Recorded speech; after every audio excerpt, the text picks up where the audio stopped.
the first of two meetings of Council this evening, the ordinary meeting of Council, and later an extraordinary meeting of Council to confer the honour Freedom of the City status on Mr. Gareth Steenson this evening.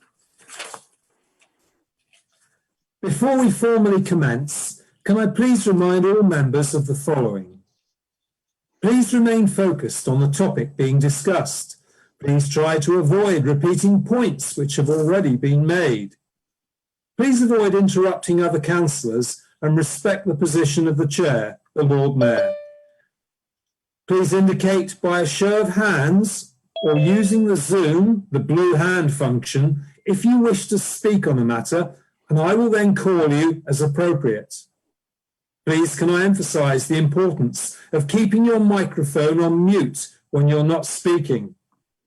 Just a reminder that the method of voting on matters will be that I shall start by asking for any councillors who are voting against a matter to say so first, followed by those abstaining. That will give myself and officers the chance to see where there appears to be a majority of those in favour of a matter, and should avoid the need to read out the names of all councillors. I will remind you of this when we get later into the meeting. Please remember that this meeting is still being broadcast in the normal way via Facebook Live, so members of the public can still see and hear what is being said and decided upon. So please be aware of what is in your background. Now, normally, I would now call upon Mr. Street, the Corporate Manager, Democratic and Civic Support, to do a roll call of all councillors and officers to ascertain who's in attendance. However, I'm very sorry to say that John is not with us today because his dear mother, Dorothy Street, quietly passed away late on Sunday night. I would like to extend our condolences and warm offer of support to John, who usually steers us so well in our meetings. So tonight, I will be calling upon Mark Devin to do the roll call. Mark, would you be kind enough to do the roll call of members present? Mark. Thank you, Lord Mayor. Can members please state you're present when I call your name? Lord Mayor, Councillor Holland? Here. Thank you. Deputy Lord Mayor, Councillor Mrs Henson? Here. Thank you. Councillor Atkinson? Present. Thank you. Councillor Begley?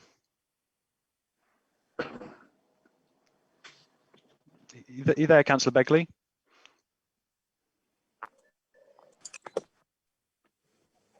Oh, I think you're still on mute. Sorry, I can see you there, but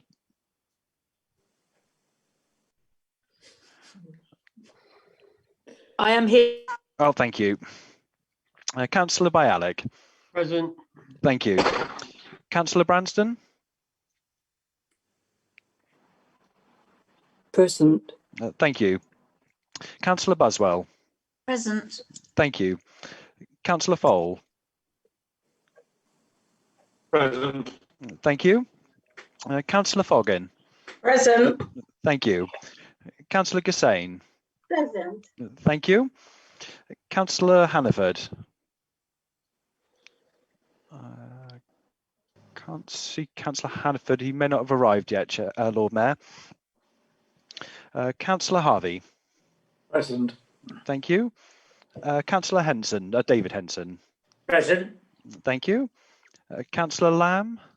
Which I don't believe I've seen him. He's not there. Councillor Ledbetter? Present. Thank you. Councillor Lyons? Present. Thank you. Councillor Kevin Mitchell? Present. Thank you. Councillor Michael Mitchell? Present. Thank you. Councillor Diana Moore? Present. Thank you. Councillor Jemima Moore? Present. Thank you. Councillor Morse? Present. Thank you. We've had apologies from Councillor Newby and Councillor Oliver. So Councillor Owen? Present. Thank you. Councillor Packham? Present. Thank you. Councillor Pearson. Present. Thank you. Councillor Martin. Present. Thank you. Councillor Quance. Present. Thank you. Councillor Sheldon. Present. Thank you. Councillor Sills. Present. Thank you. Councillor Sparks. Present. Thank you. Councillor Sutton. Present. Thank you. Councillor Vizard. Present. Thank you. Councillor Wardle. Present. Thank you. Councillor Warwick. Present. Thank you. Councillor Williams. Present. Thank you. Councillor Wood. Present. Thank you. Councillor Wright. Present. Thank you. So just confirm that's 1, 2, 3, 4, 5, 6, 7, 8, 9, 10, 12, 13, 14, 15, 16, 17, 18, 19, 20, 21, 22, 24, 25, 26, 27, 28, 29, 30. That's 34 councillors are in attendance, Lord Mayor. And if I may just do a roll call of the officers in attendance as well. So the Chief Executive and Growth Director, Kareem Hassan. Present. Thank you.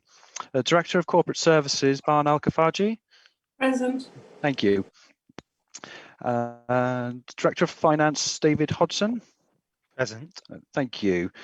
I haven't seen JP, so that David Bartram or Bindu. Just double check if they're in the room. I don't believe they're in attendance. I've had apologies from the Corporate Manager of Democratic Civic Support, John Street, and I'm in attendance as Democratic Services Officer, Mark Devin. With me is my colleagues Howard Bassett and Sharon Sissons, and we are quorate to proceed, Chair. Thank you, Mark, and thank you, members. The first item on the agenda are the minutes of the ordinary meeting of Council held on the 20th of October 2020. May I have your approval to sign these as a true and correct record? All those in favour? Show hands.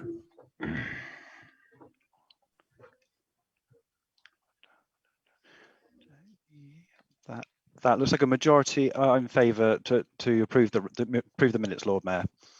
Thank you, Mark.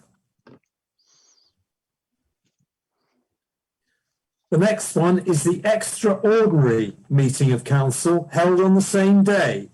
May I sign these as a true record? All those in favour?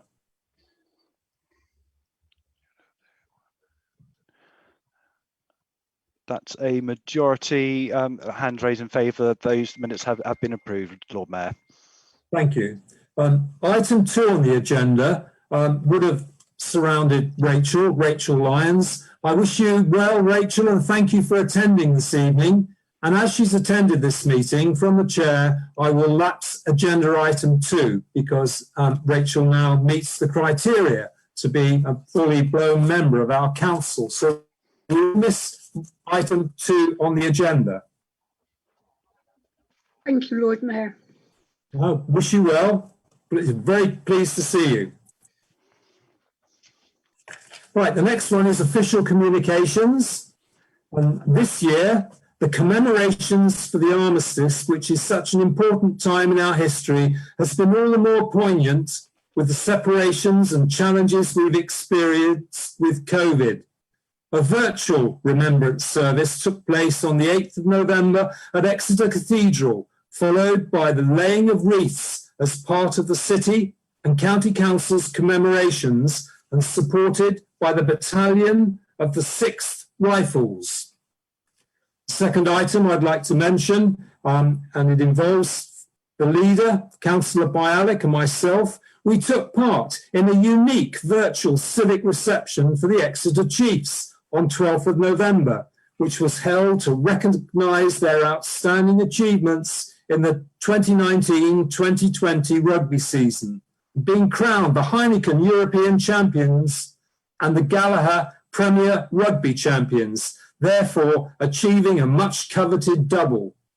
They now enjoy local, national and international renown and are fine ambassadors for the city of Exeter.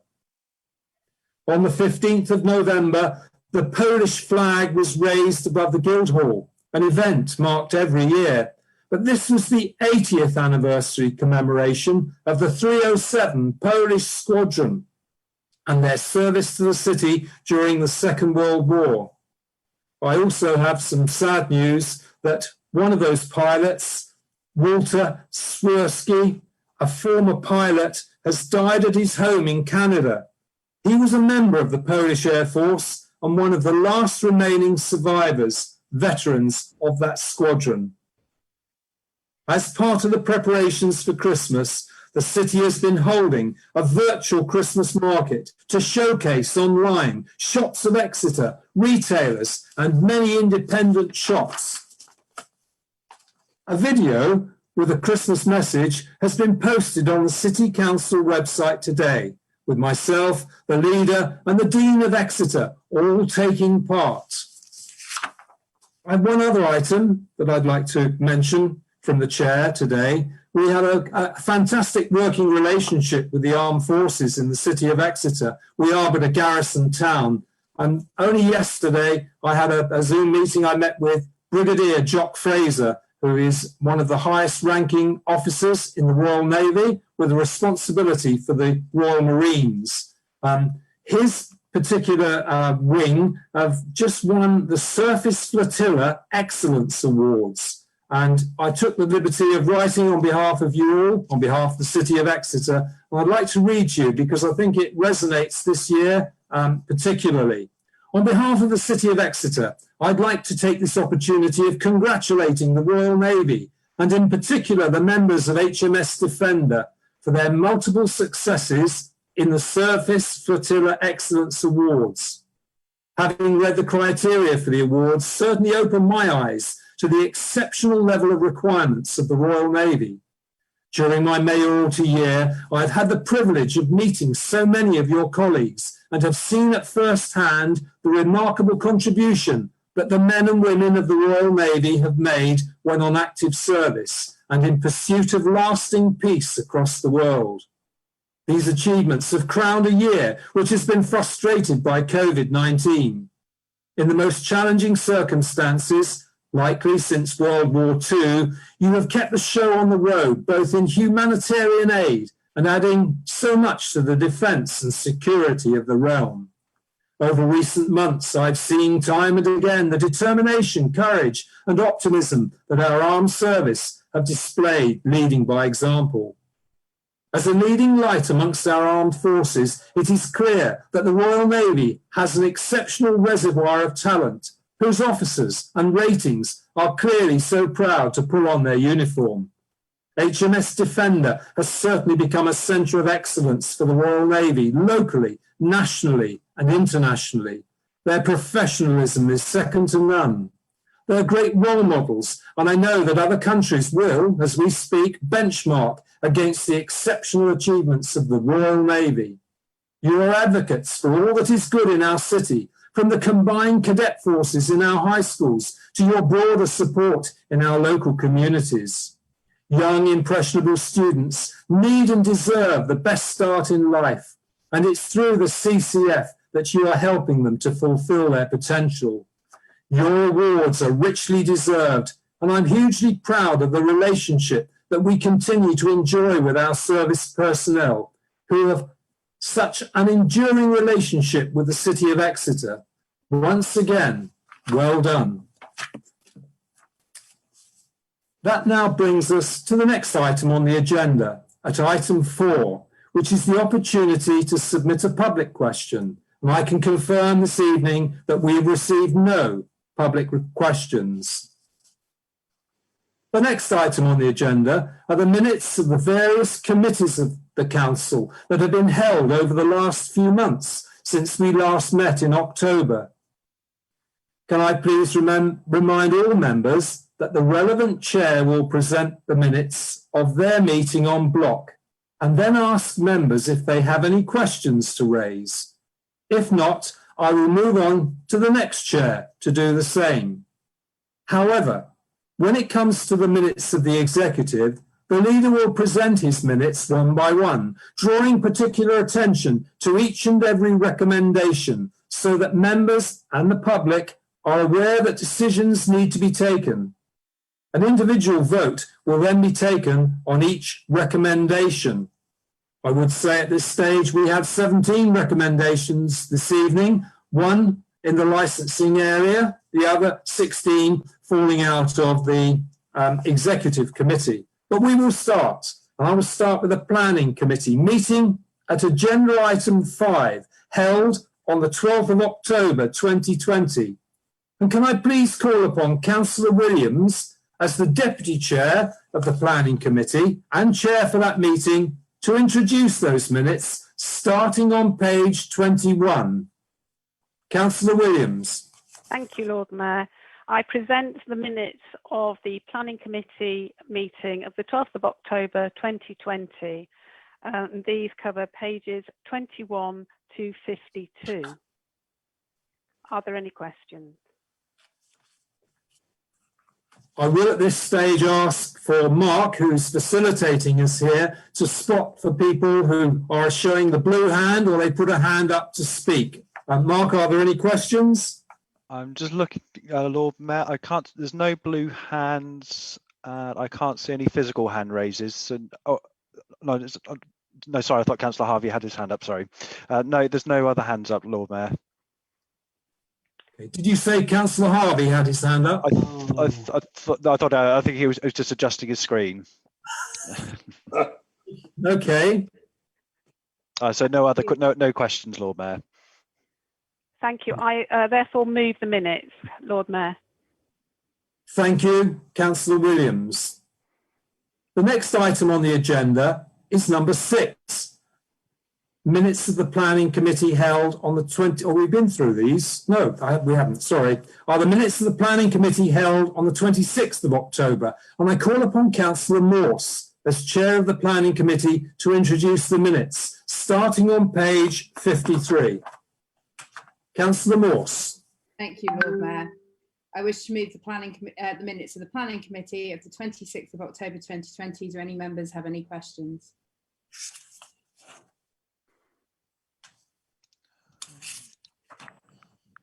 I'm not seeing any hands raised, Lord Mayor.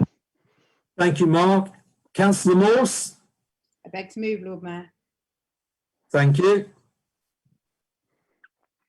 The next item on the agenda is number 7. They're the minutes of the planning committee meeting held on the 16th of November 2020. Call upon Councillor Morse as chair of planning committee to introduce those minutes, starting on page 77. Lord Mayor, I wish to move the minutes of the planning committee of the 16th of November. Do any members have any questions?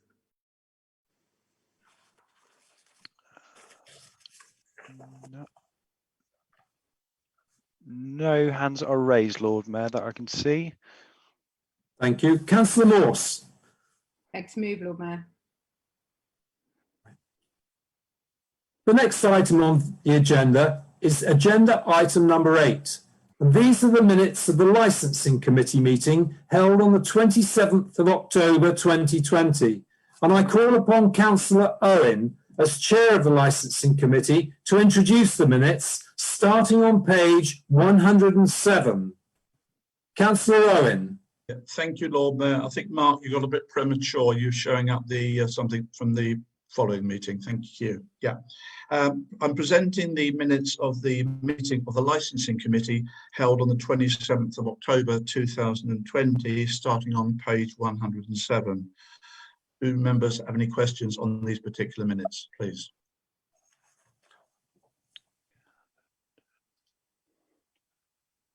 No hands are raised, Lord Mayor. Thank you. Councillor Owen. Yeah, thank you. I therefore beg to move these minutes. Thank you, Lord Mayor. Good. Next item on the agenda is number 9, and these are the minutes of the licensing committee meeting held on the 30th of November 2020. And I call upon Councillor Owen as chair of licensing committee to introduce the minutes, starting on page 111. Thank you, Lord Mayor. I present the minutes of the meeting of the licensing committee held on the 30th of November 2020, starting on page 111. The minutes are 18 to 21 inclusive, and they do contain a recommendation under item number 19. Item 19, I believe it is. That's it. This item deals with amendments to the street trading policy of the council and the terms of reference for the licensing subcommittee. And you'll see the recommendation on the screen. I will read that out to you if I may. Recommended that Council 1 approve the amendment to the street trading policy to commence from the 1st of January 2021 to read as follows. All relevant representations relating to the grant of a consent will be referred to the licensing subcommittee hearing the application for consideration as part of the determination.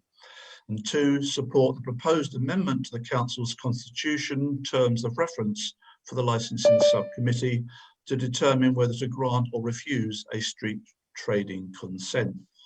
I move that those recommendations, Lord Mayor. Okay, do we have a seconder for that, please? I believe it may be Councillor Bucknell. Yes, and I second that and those amendments. Thank you. Okay, as a recommendation, it gives members the opportunity to have a debate or ask questions of, but from the chair, I would say in my limited knowledge of licensing matters, this will actually streamline things, make life a lot easier and better, particularly for the small and medium-sized enterprises who put before the council a request so that they may operate in a timely fashion. Sometimes they may have to wait, maybe for a full council, they may have to wait months. This is a bit of, I believe, delegation. We're delegating the power back to the licensing committee. And so from the chair, I share that with you. Are there any other councillors who wish to speak around this particular recommendation?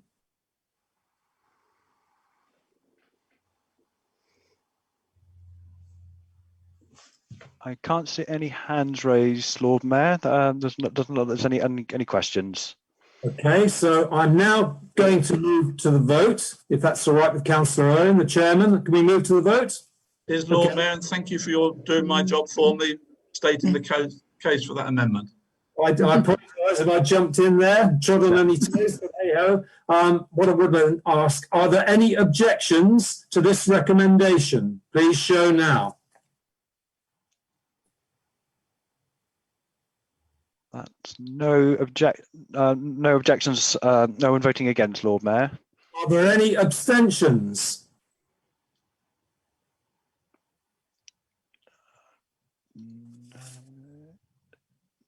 No abstentions, Lord Mayor. Those recommendations have been carried. Thank you, members. So that's a vote of 34, Lord Mayor. Thank you for recording that. The next item on the agenda, at agenda item number 10, are the minutes of the Strategic Scrutiny Committee meeting held on the 19th of November 2020. And I call upon Councillor Sills, as chair of the committee, to introduce the minutes starting on page 115.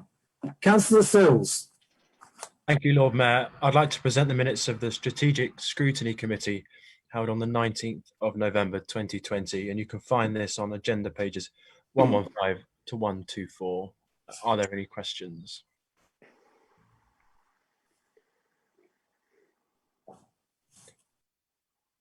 Then I beg to move, Lord Mayor. No hands are raised, Lord Mayor. Could you say that again, please, Councillor Sills? I beg to move. Thank you. Thank you.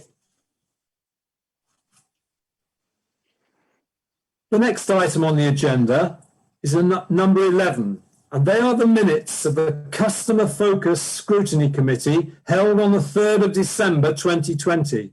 And I call upon Councillor Vizard, as chair of the committee, to introduce the minutes starting at page 125. Councillor Vizard. Thank you, Lord Mayor. I'm pleased to present the minutes of the Customer Focus Scrutiny meeting of the 3rd of December 2020. Are there any questions?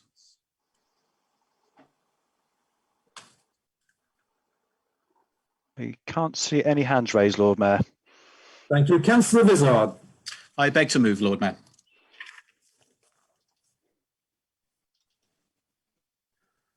The next item on the agenda is number 12. They are the minutes of the Audit and Governance Committee meeting held on the 25th of November 2020. And I call upon Councillor Wardle, as chair of the committee, to introduce the minutes starting on page 133. Thank you, Lord Mayor. I present the minutes of the Audit and Governance Committee held on the 25th of November 2020 and ask if there are any questions, please.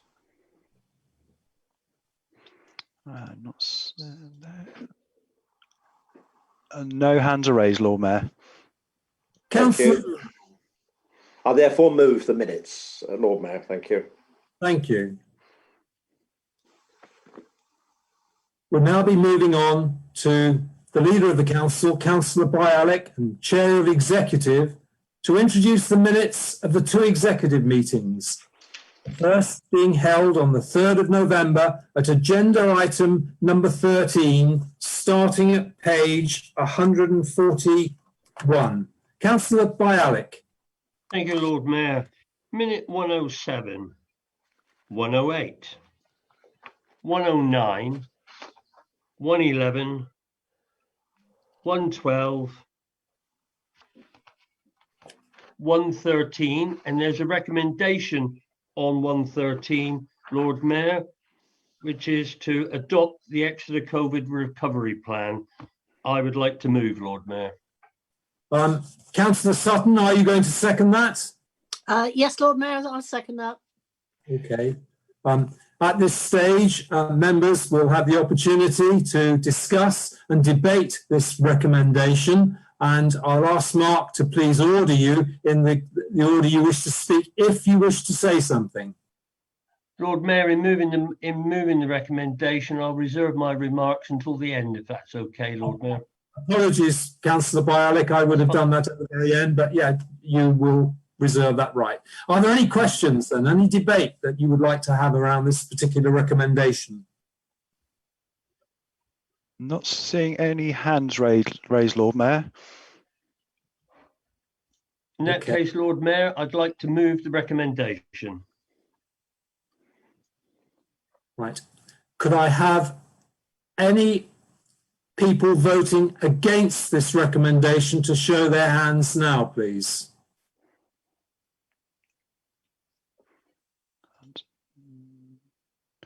No hands for a vote against. Are there any abstentions for this recommendation?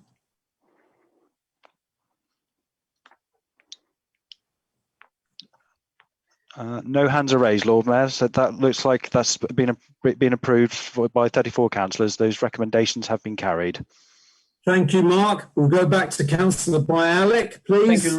Thank you, Lord Mayor. 114, local air quality plan, and here we have, it's a resolved item that we note it, and the recommendation is that we approve the statutory annual status report, Lord Mayor. I'd like to move and reserve my remarks until the end. Thank you. Councillor Sutton, would you be seconding that? Yes, Lord Mayor. Thank you, Councillor Sutton. Councillor Bialik has already said that he will summarise, he will sum up at the end. Opportunity for members to discuss and debate. We'll have a hand raised from Councillor Diana Moore. Thank you. Thank you. I have a question, please, for the leader or the portfolio holder. Do you agree that the city centre wards suffer from high levels of air pollution? And of the 15 measures marked as complete in the status report, which have had them in the city centre wards, and how long will residents have in St David's ward? Thank you. I'll answer that, Lord Mayor. No, I don't agree. And secondly, most of that information is contained in the report, and any detailed question of that nature, if it is directed to a director, I will ensure that you get a proper answer, Councillor Moore. Thank you, Lord Mayor. Thank you. Any further hands, Mark? Councillor Jemima Moore. Councillor Jemima Moore, please. Thank you, Lord Mayor. Within the report, there are appropriate measures to reduce emissions in our city, but not clear details about the timescale of their implementation or how regularly progress will be reviewed. Before lockdown, an air quality monitoring update was due to come to the Strategic Scrutiny Committee, and I wondered if you could let me know what plans there are for this to come to scrutiny going forward, and also can we ensure that the measures being taken to reduce emissions are regularly reviewed and members updated on progress? Thank you, Lord Mayor. In relation to that, the Scrutiny Programme Board will decide its work, and I feel sure that's been noted this evening. The detail of that question, which may be important, if you would like to detail it further to us, I will make sure that a director gives you the detail to the other. But the report is the report, Lord Mayor. Thank you, Councillor Bialik. Any other councillors wishing to speak, Mark? Just one more look through. I can't see any other hands or blue hands raised, Lord Mayor. Right, I thank both councillors for the questions that they asked, and we will now move to the vote. Please show a hand if you are against this recommendation.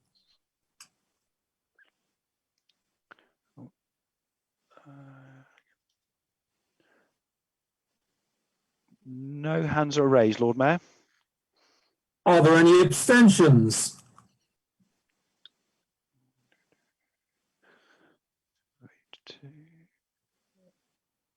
No, I can't see any hands raised on that one, Lord Mayor.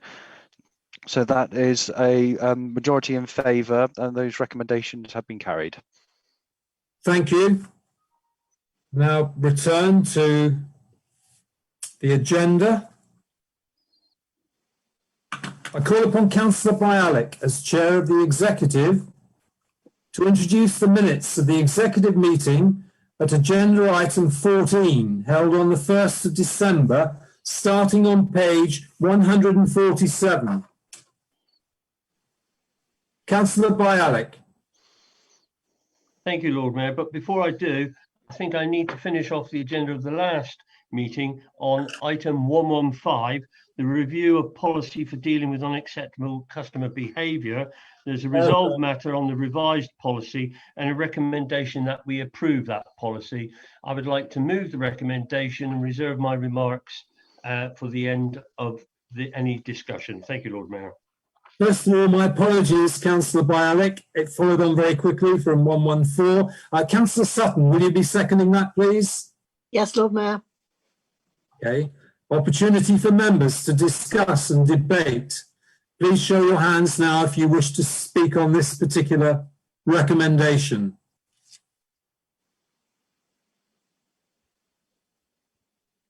I'd like to move, Lord Mayor.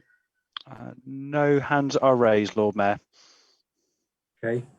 Are there any people wishing to vote against this recommendation? Please show now.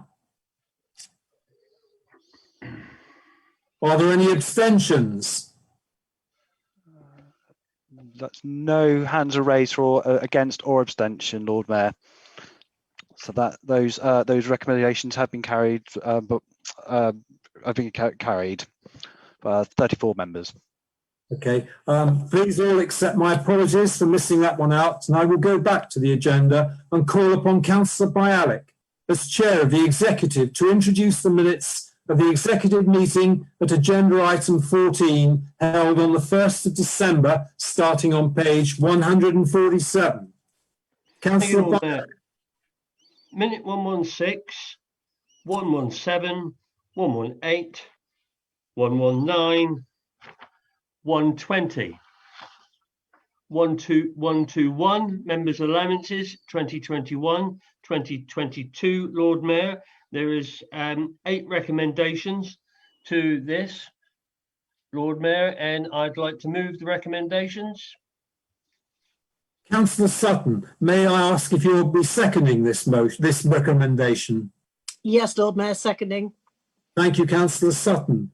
And now an opportunity to open this. Lord Mayor, thank you. I'd like to move the recommendations, Lord Mayor. There are 9 recommendations. We have not had a report from the independent panel for about 3 years. There are many members who are new to the authority within the last 2 to 3 years. And just to remind them, we do not vote in or out our allowances on a whim. We appointed many years ago an independent panel to review the allowances. Part of that review a few years ago was to compare the allowances for members across other districts of our size within the Southwest region. We worked with the Southwest councils, and they carried out, together with our independent panel, a review. And over 3 years, because they were held back for a number of time and for whatever reasons were totally acceptable at that time, the members' allowances were adopted. Members' allowances, for those people who may be wondering, who are watching this from outside, we are not members of Parliament with large salaries, big expenses, duck houses, or other properties in another place supported by the council taxpayer. It is an allowance given to facilitate people in the main who are working, who need to take time off, who need to have childcare and that sort of thing. Lord Mayor, part of the recommendations also supports our travel and subsistence allowances, and in which marries it up with the same as the staff. But for those of us who are on an electric bike, there are no allowances for an electric bike, or bikes for that matter. But it is also, we have introduced the dependent carers allowance, which is very, very important, and also the carers allowances have been uplifted. This supports working families and those people who are of a working age, may have families or dependents, to be able to participate within the democracy of the city council, which is very, very important. Gone are the days when it was the landed gentry and those people who had independent salaries and big finances behind them, who done council work as their duty, as they saw it, and working class people could not become involved. However, these are the recommendations, Lord Mayor, of the independent panel. I've waffled on a bit, but I thought I would bring it into context, and I so move. Thank you, Lord Mayor. Thank you, Councillor Bialik. This is a record, and I don't think you waffled on at all. I thought that you were quite succinct in presenting what was on the paper in front of us. May I ask if there are any councillors who wish to speak on this recommendation? Councillor Ledbetter, Lord Mayor. Councillor Ledbetter. Thank you, Lord Mayor, and I agree. I don't think Councillor Bialik waffled particularly on this matter. I think he made some very good points, and I totally accept the fact that we are not responsible for our own pay. I think that's the right way to move things forward. I also think it's exactly right that any rise that we get is linked to the same amount that our staff receive. I think that's a completely fair way of doing things, and I think the leader would agree with me on that. So I'm happy to support this. Thank you. Mark, are there any other show of hands? No, I can't see any other hands raised, Lord Mayor. Okay, well, we'll now move to the vote on this recommendation. Councillor Bialik, you've finished, haven't you? Yes, Lord Mayor. Thank you. Are there any members who wish to vote against this recommendation?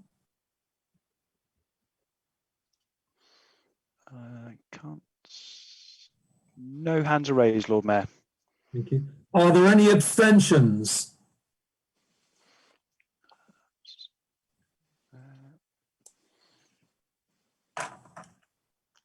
No hands are raised, Lord Mayor. Thank you. I will now hand back to Councillor Bialik. I believe we're on minute number one. Lord Mayor, if I may, I just got to confirm that those recommendations have been carried by the majority. Yeah, I apologise for butting in. I move back now to Councillor Bialik. I believe we're on minute 122.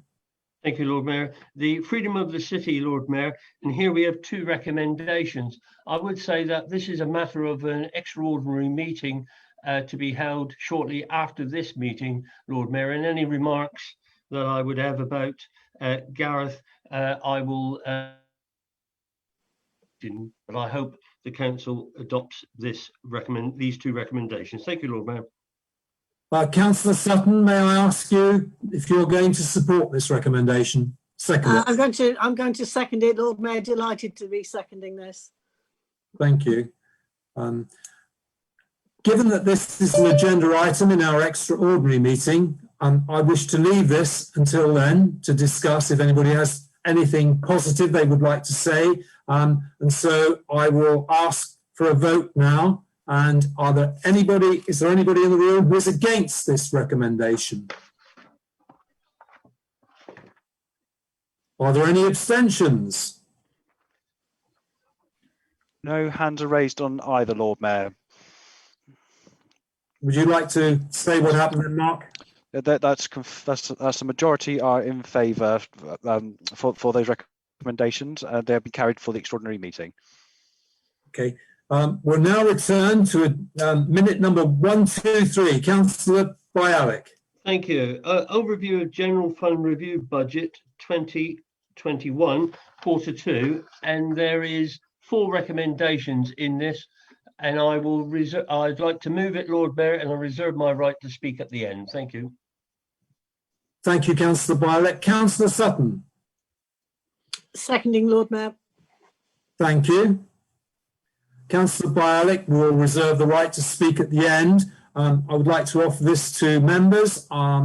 Does anybody have any helpful observations to make or to join the debate, the discussion? Please show now. No hands are raised, Lord Mayor. Checking for the blue hands. No other hands are raised. That's no questions. Councillor Bialik, would you like to sum up, please? No, I'd like to move the recommendations, Lord Mayor. Thank you. Okay. Councillors, is there anybody against?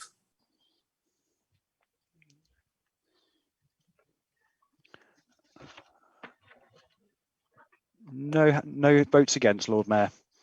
Are there any abstentions?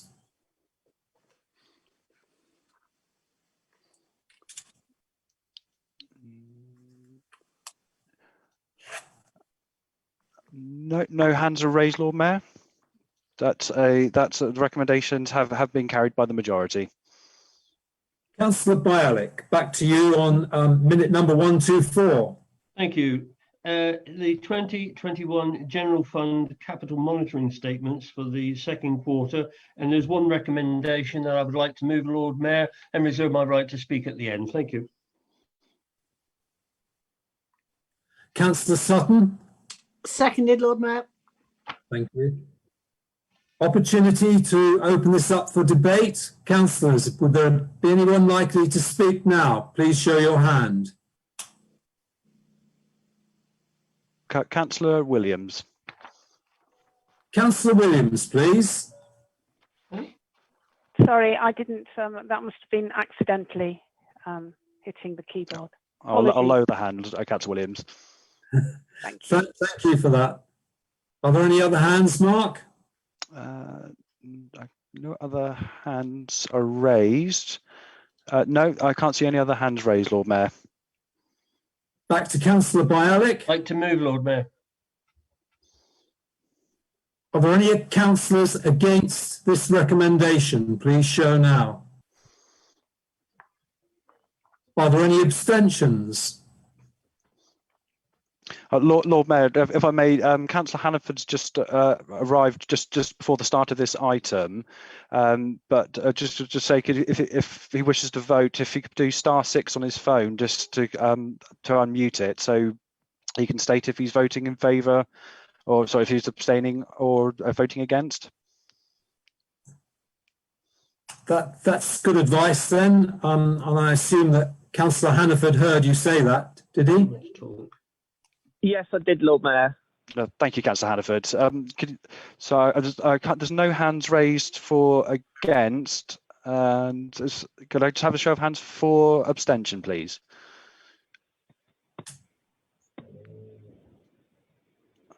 No, there's no hands for those, Lord Mayor.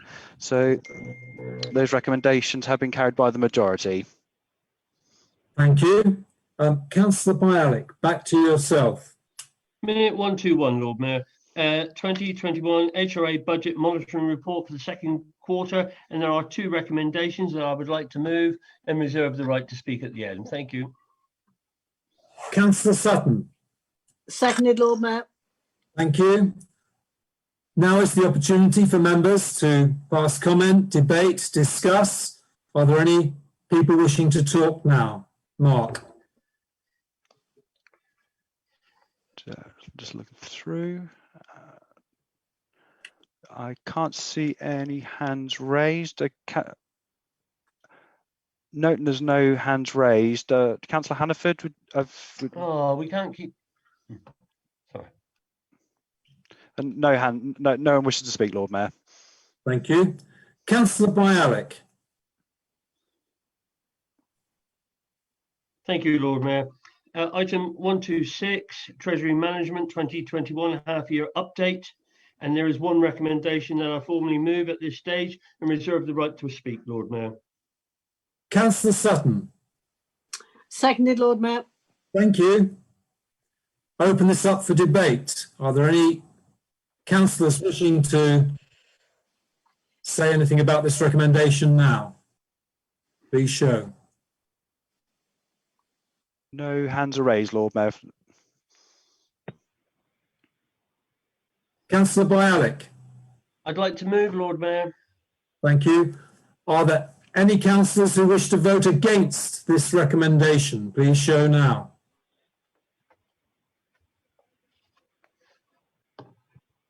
Are there any abstentions? No hands are raised for against or abstaining, Lord Mayor. So that's a majority in favour. Those recommendations have been carried. Thank you. Councillor Bialik, I think minute 127 now. Local Tax Support Scheme 21-22, Lord Mayor, and there are two recommendations that I formally move and reserve the right to speak at the end. Thank you, Lord Mayor. Councillor Sutton. Seconded, Lord Mayor. Thank you. Members, do you wish to speak on this recommendation? Show hands now, please. So I got a hand raised from Councillor Williams. Councillor Williams. Thank you, Lord Mayor. I would just like to draw people's attention to the comments in the minutes that members thank the Director and her team for the considerable extra work that continues to be done to administer the government's grants for individuals and households. And I just wanted to make that public to the whole council, but also to people who are listening on the live feed. It's been absolutely tremendous what the work of the Director and her team. They've been assessing claims. They've been developing online forms on within days, and it's been huge effort. And I think we should all congratulate and thank them. Thank you. Thank you, Councillor Williams. Mark, through yourself and Sharon Sissons and Howard, could we make sure that those comments were minuted? We will, Lord Mayor. Are there any other councillors wishing to contribute now? No other hands are raised, Lord Mayor. Okay, back to Councillor Bialik then. I'd like to move, Lord Mayor. Members, is there anybody who wishes to vote against this recommendation?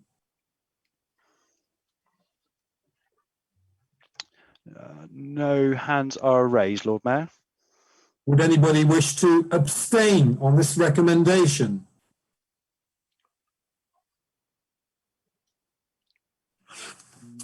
No hands raised, Lord Mayor. So that is a majority in favour of the recommendations, and they have been carried. Thank you. Councillor Bialik. Thank you, Lord Mayor.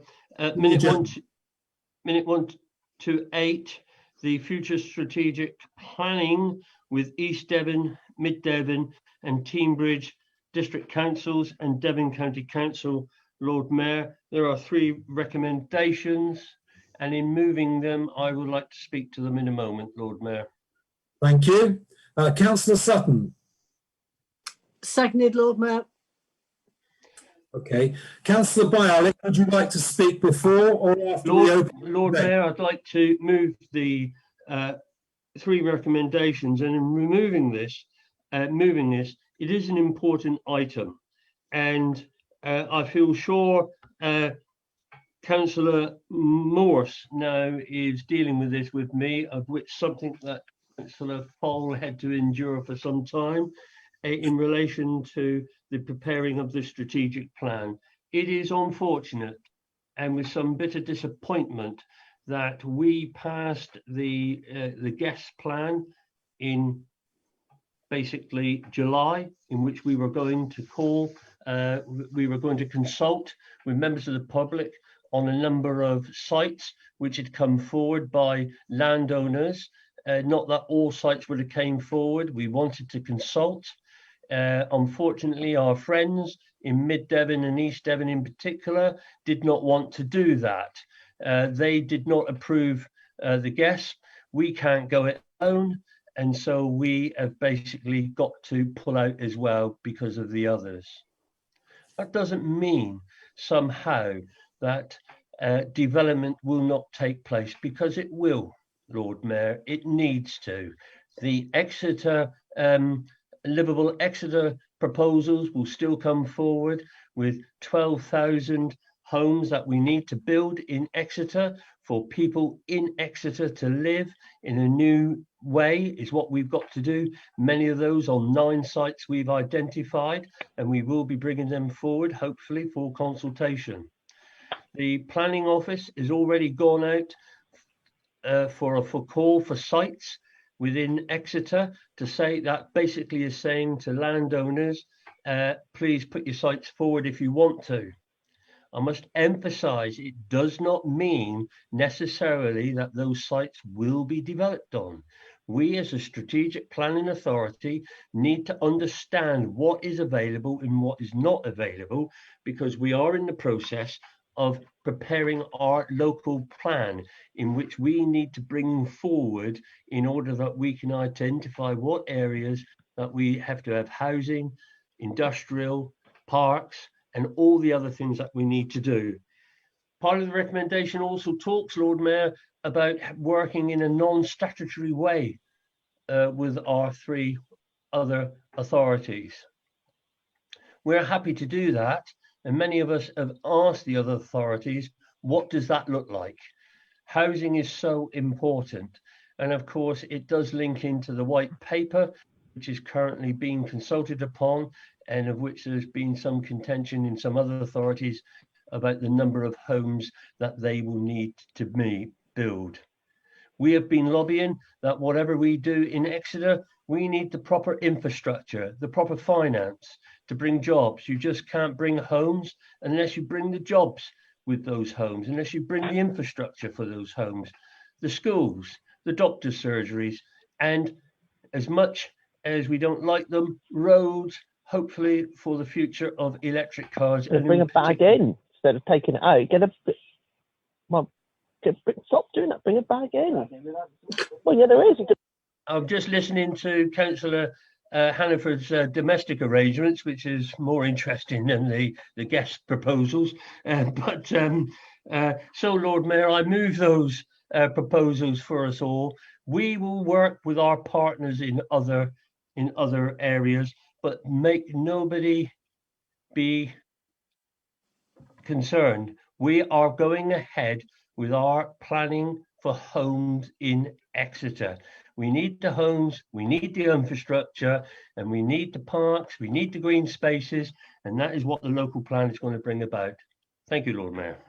Thank you, Councillor Bialik. Now we'll open it up for debate. Councillor Bialik will reserve the right to summarise at the end. Are there any councillors who wish to speak on this particular recommendation? Yeah, I have a hand raised from Councillor Diana Moore, Lord Mayor. Councillor Moore. Thank you. I have a question which I'm sure you'll be able to answer right away. I want to know a little bit more information about point 3, please. Can the leader provide more clarity on the time scale and process intended to bring forward the report, and describe how members will be involved in the process? For example, will it be through the member working group or another mechanism?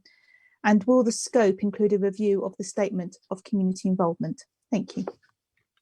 Councillor Bialik, would you like to answer? I can answer those questions very quickly. The time scales are, it takes about 18 months to to 2 years. We have to consult. It has to go to examination, even though the white paper is proposing that that is speeded up a little bit. I think it could be speeded up a little bit, to be perfectly honest.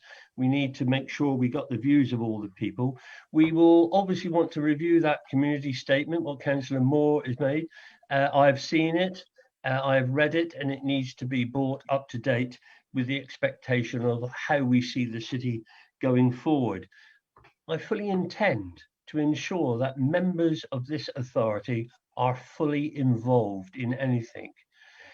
Not just planning, but on many other issues. We have many member briefings, which we are open to all councillors. I understand that they're not terrifically well supported because there are a lot of demands on our lives as councillors, and we've got lives to live. But they are important, the briefings, to come along. It gives members the opportunity to give their views, and that's exactly what we will do. So we will put it to the planning member working group, and as you know, we always extend the invitation to all councillors to attend those meetings. We try to be transparent, and also I will ensure that we have a briefing session at the end before anything is done. It would be awfully nice if all the authority councillors were behind the local plan when we bring it forward, bearing in mind that the local plan isn't everything that we may want as an individual. It's a balance of everything, but it will be a plan which I hope is supported by the planners and supported by the authority. We will have to wait and see what that looks like, but people will be consulted within the authority, and the public examination will ensure that members of the public are entitled to be represented. Thank you, Councillor Bialik. Mark, are there any other speakers? Councillor Morse, Lord Mayor. Thank you, Mark. I completely support the recommendations that are before us and the statements that the leader has made. It's been a frustrating few years, and hopefully we're going to progress with something more beneficial. In answer to Councillor Moore's questions, and I've answered this at previous meetings for Councillor Moore and for other councillors, it's a consultation process. The entire thing happens because other people are involved. I can't at the moment tell you what that looks like because we're preparing items to come to executive in January time to discuss the timescales and how we are going to process the local plan. But I can assure you I have every intention of consulting with other members and with the public because the legislation insists we must. Thank you, Councillor Morse. Mark, any other speakers? No other hands are raised, Lord Mayor. So I'm just going to just one more sweep through. No other hands are raised. Thank you. I'd like to move, Lord Mayor. Okay. Members, all those people who wish to vote against this recommendation, show hands now, please.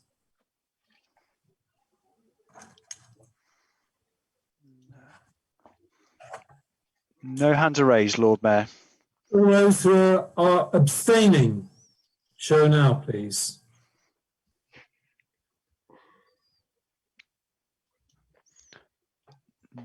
No hands raised, Lord Mayor.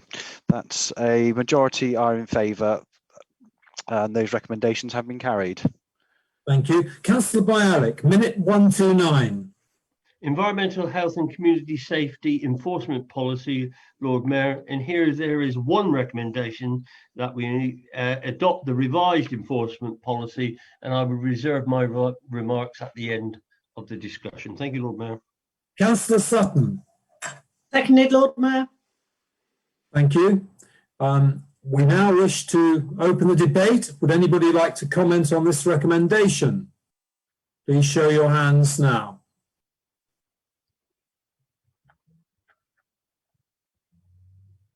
No hands raised, Lord Mayor. Councillor Bialik, you reserve the right to speak at the end. I'd like to move the recommendation, Lord Mayor. Members, all those who are against this recommendation, please show now. All those who are abstaining, please show now. No hands raised for abstentions or voting against, Lord Mayor. So those recommendations have been carried by the majority. Those they have been carried. Thank you. Councillor Bialik, minute 130. Amendment to street trading policy in terms of reference for the licensing subcommittee, Lord Mayor. It's one resolved item and there is a recommendation which we've basically dealt with already. I'd like to move, Lord Mayor, and reserve any remarks until the end. Councillor Sutton. Seconded, Lord Mayor.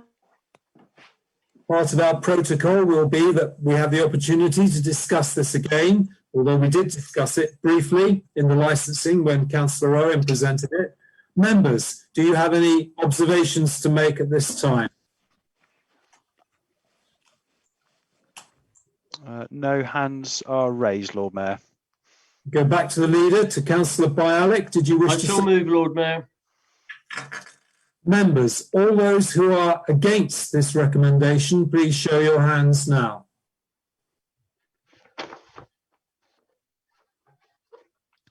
I can't see any hands raised, Lord Mayor. All those abstaining?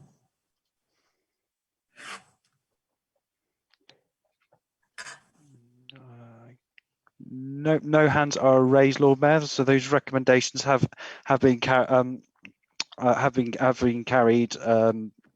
by the majority, and the recommendations have been carried.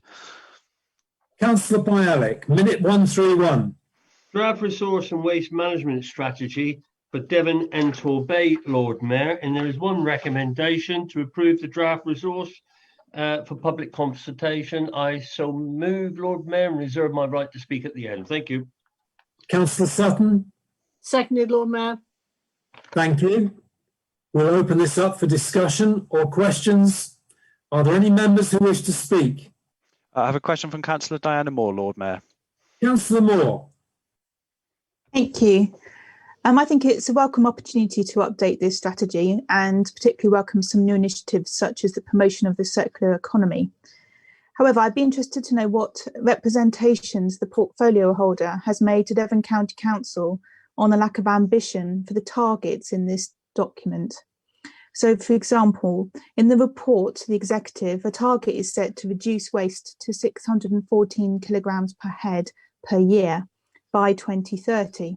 I understand that waste per head in Exeter in 1920 is currently 273 kilograms per head.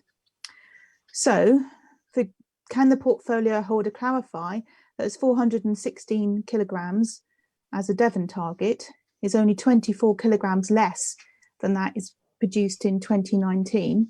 And of course, the Devon population will rise over the next 10 years. Do they not agree that there's a lack of ambition and we could be locking us into more incineration? And also maybe, can you comment on the target for net zero carbon reductions, because the target date of 2015, not 2030 as per adopted by Exeter? And is the portfolio holder satisfied with that? Thank you. Lord Mayor, these are my minutes. At the moment, to be quite honest, that's brutally unfair to start a debate about this information. I'm happy for the portfolio to answer some of that question. The detail of these must be put in writing and will be sent. No, not really. This is not a scrutiny meeting, we've had opportunities to raise this matter before, and I find it totally inappropriate that we have this level of detail questions coming out off the cuff to a portfolio in this way. So I will ask the portfolio holder to address the item, not to get into the detail, but that is the subject matter which should be put in writing and in detail. Thank you, Lord Mayor. Point of order, Lord Mayor, please. Pardon? Point of order, please. Right. First of all, from the chair, Councillor Moore, you will make your point of order in a moment. Many of the questions, Councillor Moore, that you asked were of a technical nature, and they were very detailed. And I'm confident that our colleagues on the council will be able to answer all of them in due course. But it's a little bit difficult to expect them to come out with the answers ad lib as we do now. But I will now take your point of order. Okay, so my fundamental point was a question about what representations has been made to Devon County Council. And I do object to what Councillor Bialik has said, because previously he has said that the executive is not a place for scrutiny and that questions should be raised at council. So I am doing that in a proper manner. So I really object, because otherwise you're saying that there is no place for scrutiny within the council. And in order to adopt this policy, we need to understand if the targets that are very different from the practice and maybe the ambition of Exeter have had any query by the portfolio holder. And so I've set out examples. Point of order, Lord Mayor. Point of order should be short and one sentence only. It shouldn't be a speech. Thank you, Lord Mayor. Thank you, Councillor Warwick. Well, from the chair, I'll make a decision on this. Councillor Moore, your questions of the leader were minuted by one of our officers. I will ensure that those questions are sent to the correct department, the correct officer, the correct portfolio holder, who will, on reflection and when they've researched the answer, come back to you on those matters. Thank you for raising those issues. Are there any other councillors who wish to talk about this recommendation? Please show your hands now. I have a hand raised from Councillor Harvey, Lord Mayor. Councillor Harvey. If permissible, Lord Mayor, I'd like to answer some of Councillor Moore's questions. Of course. I'm happy for you to do that, but if you wanted to do a more detailed one, you would have the opportunity to do that in writing at a later date in a timely fashion. But Councillor Harvey, please do answer those questions. Thank you very much, Lord Mayor. We will, of course, provide a full detailed explanation for Councillor Moore. Councillor Moore has to understand that Exeter City Council is part of an organisation. This is the Devon and District Council's waste strategy. It's a strategy for all of us. Councillor Moore was quite able to come to the meetings of that committee when it was held. It is held in public, and Councillor Moore was quite able to attend those to see what was being said, what I as the portfolio holder said, and how I represented Exeter City Council's position. That was quite open to her, and I see this as purely grandstanding to bring questions like this to this forum. Councillor Moore wasn't informed of any dates. It is inappropriate to ask for detail of this nature. Furthermore, these are simply targets within this strategy and plan, and it is going out to consultation to see what the people of Exeter and the people of Devon decide to do. It is not for this council to make that decision. We are looking for information from our residents, as is across Devon. You will be very well aware, Councillor Moore, that the waste hierarchy is to reduce, reuse and recycle. Other authorities within Devon are pinning all their information on their recycling rate. Our reducing rate is far higher. We produce far less waste per household than any of the other authorities in Devon, and that is the most appropriate statistic to use. I will, of course, provide you with detailed information in response to your question. Thank you.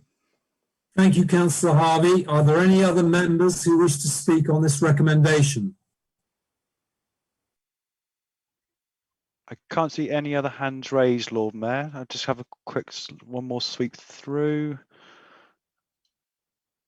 No other hands.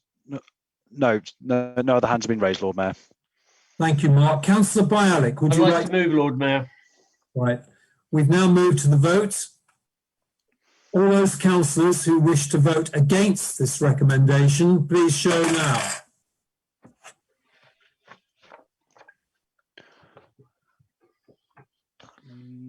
No hands are raised.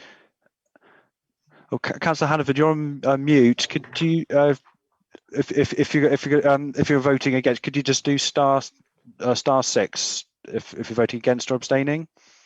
But there's no other hands raised, Lord Mayor.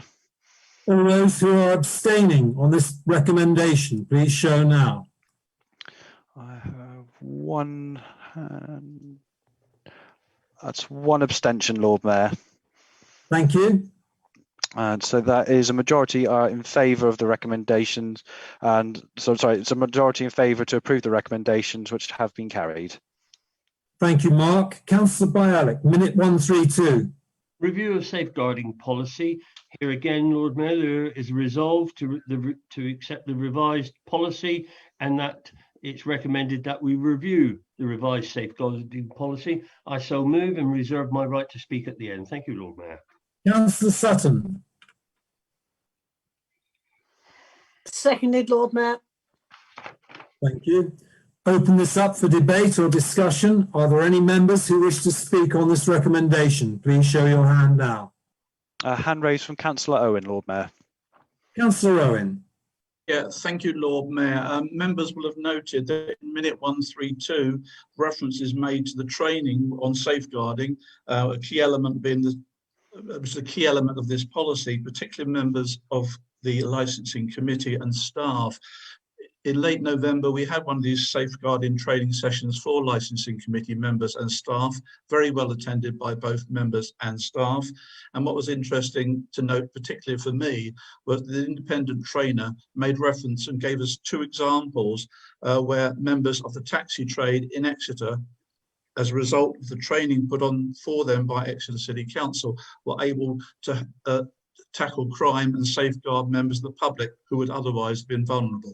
So I'm very pleased to see this, to support this recommendation. This is so important for the protection of the members of the public in Exeter. Thank you, Lord Mayor. Thank you, Councillor Owen. Mark, are there any other speakers? No other hands are raised, Lord Mayor. Councillor No. Byers, do you wish to add to that? Yes, Lord Mayor, I've got my certificate for attending that course along with many others, and I'm quite proud of it as well. I'm going to put it on the wall in my office. I'd like to move, Lord Mayor. All those members who are against this recommendation, please show now.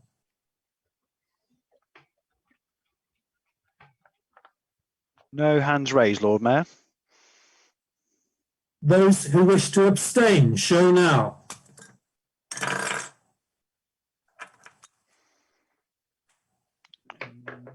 No hands are raised, Lord Mayor. So that's a majority in favour of the recommendations, and they have been carried.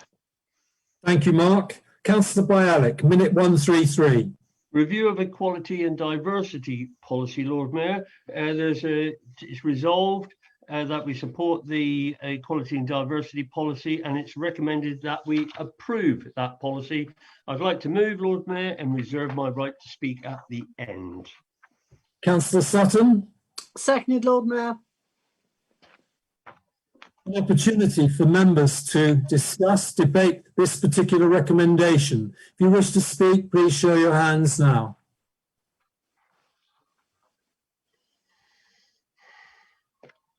No hands are raised, Lord Mayor. No indication to anyone wishes to speak. Councillor Bialik, do you wish to summarise? Only to say, Lord Mayor, that I have done equality and diversity training, and I'd like to have a certificate for it. Thank you, Lord Mayor. I so move. All those members who wish to vote against that recommendation, show now.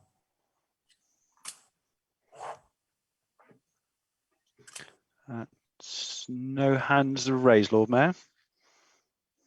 All those who wish to abstain, show now.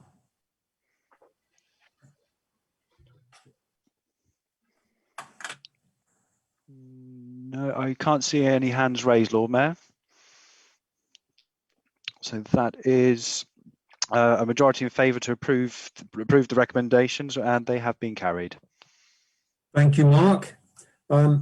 We've now got to agenda item number 15, and I think it's a golden opportunity for us to stretch our legs and have a comfort break for about 7 minutes, please. And I would ask you all to return to your computers within 7 minutes. Please make sure that you've muted your microphone and possibly even stop the video on your screen. Thank you for your time on that. So we'll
ready to resume, Lord Mayor. Thank you. Thank you, members. And this brings us to item number 15 on the agenda, which relates to notices of motions from members in accordance with Standing Order 6. What I would like to add from the chair is that any proposer of a motion may exercise the right of reply. That's always been the case. But they may only speak on issues raised during the debate, not an opportunity to revisit the subject and bring up other matters. And so I'd now like to call upon Councillor Oliver. This is Councillor Williams, sorry, Lord Mayor. Yeah, well, I'll just read what I've got here. There's one from Councillor Trish Oliver and one from Councillor Diana Moore, the details of which are set out on your agenda papers, which you've already received. Now, as Councillor Oliver is absent from the meeting, it'll be Councillor Williams who will read out the motion on her behalf. Councillor Williams, may I ask you to read Councillor Oliver's notice of motion, please? Councillor Williams. Thank you, Lord Mayor. The COVID-19 emergency has exposed major inequalities across the country, with children and families suffering disproportionately. Between March and August 2020, there's been a 115% increase in universal credit claimants nationally, and in Devon, an even greater increase, 165% for all claimants and 173 for 16 to 24-year-olds. The Trussell Trust research shows 3 million children in the UK are at risk of hunger during the school holidays. Food bank use has dramatically increased. The Independent Food Aid Network recorded a 59% increase in demand for emergency food support between February and March 2020. The Exeter Food Bank states that figures from Citizens Advice show a 78% rise in inquiries about food banks in the past 6 months.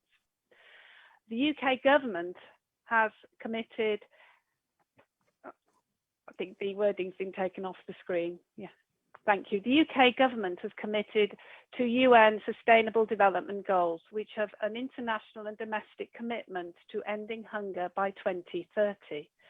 The UK government has asked businessman and cookery writer Henry Dimbleby to lead on producing a national food strategy. So this council believes that no one in Exeter should go hungry, and children least of all. Food justice is about taking action on the causes of hunger, such as affordability and availability of good quality, nutritious food. The current COVID-19 pandemic and the lockdown imposed on the majority of the city's economic activities have revealed and exacerbated existing inequalities, leading to further unemployment and income insecurity and more food poverty as a result.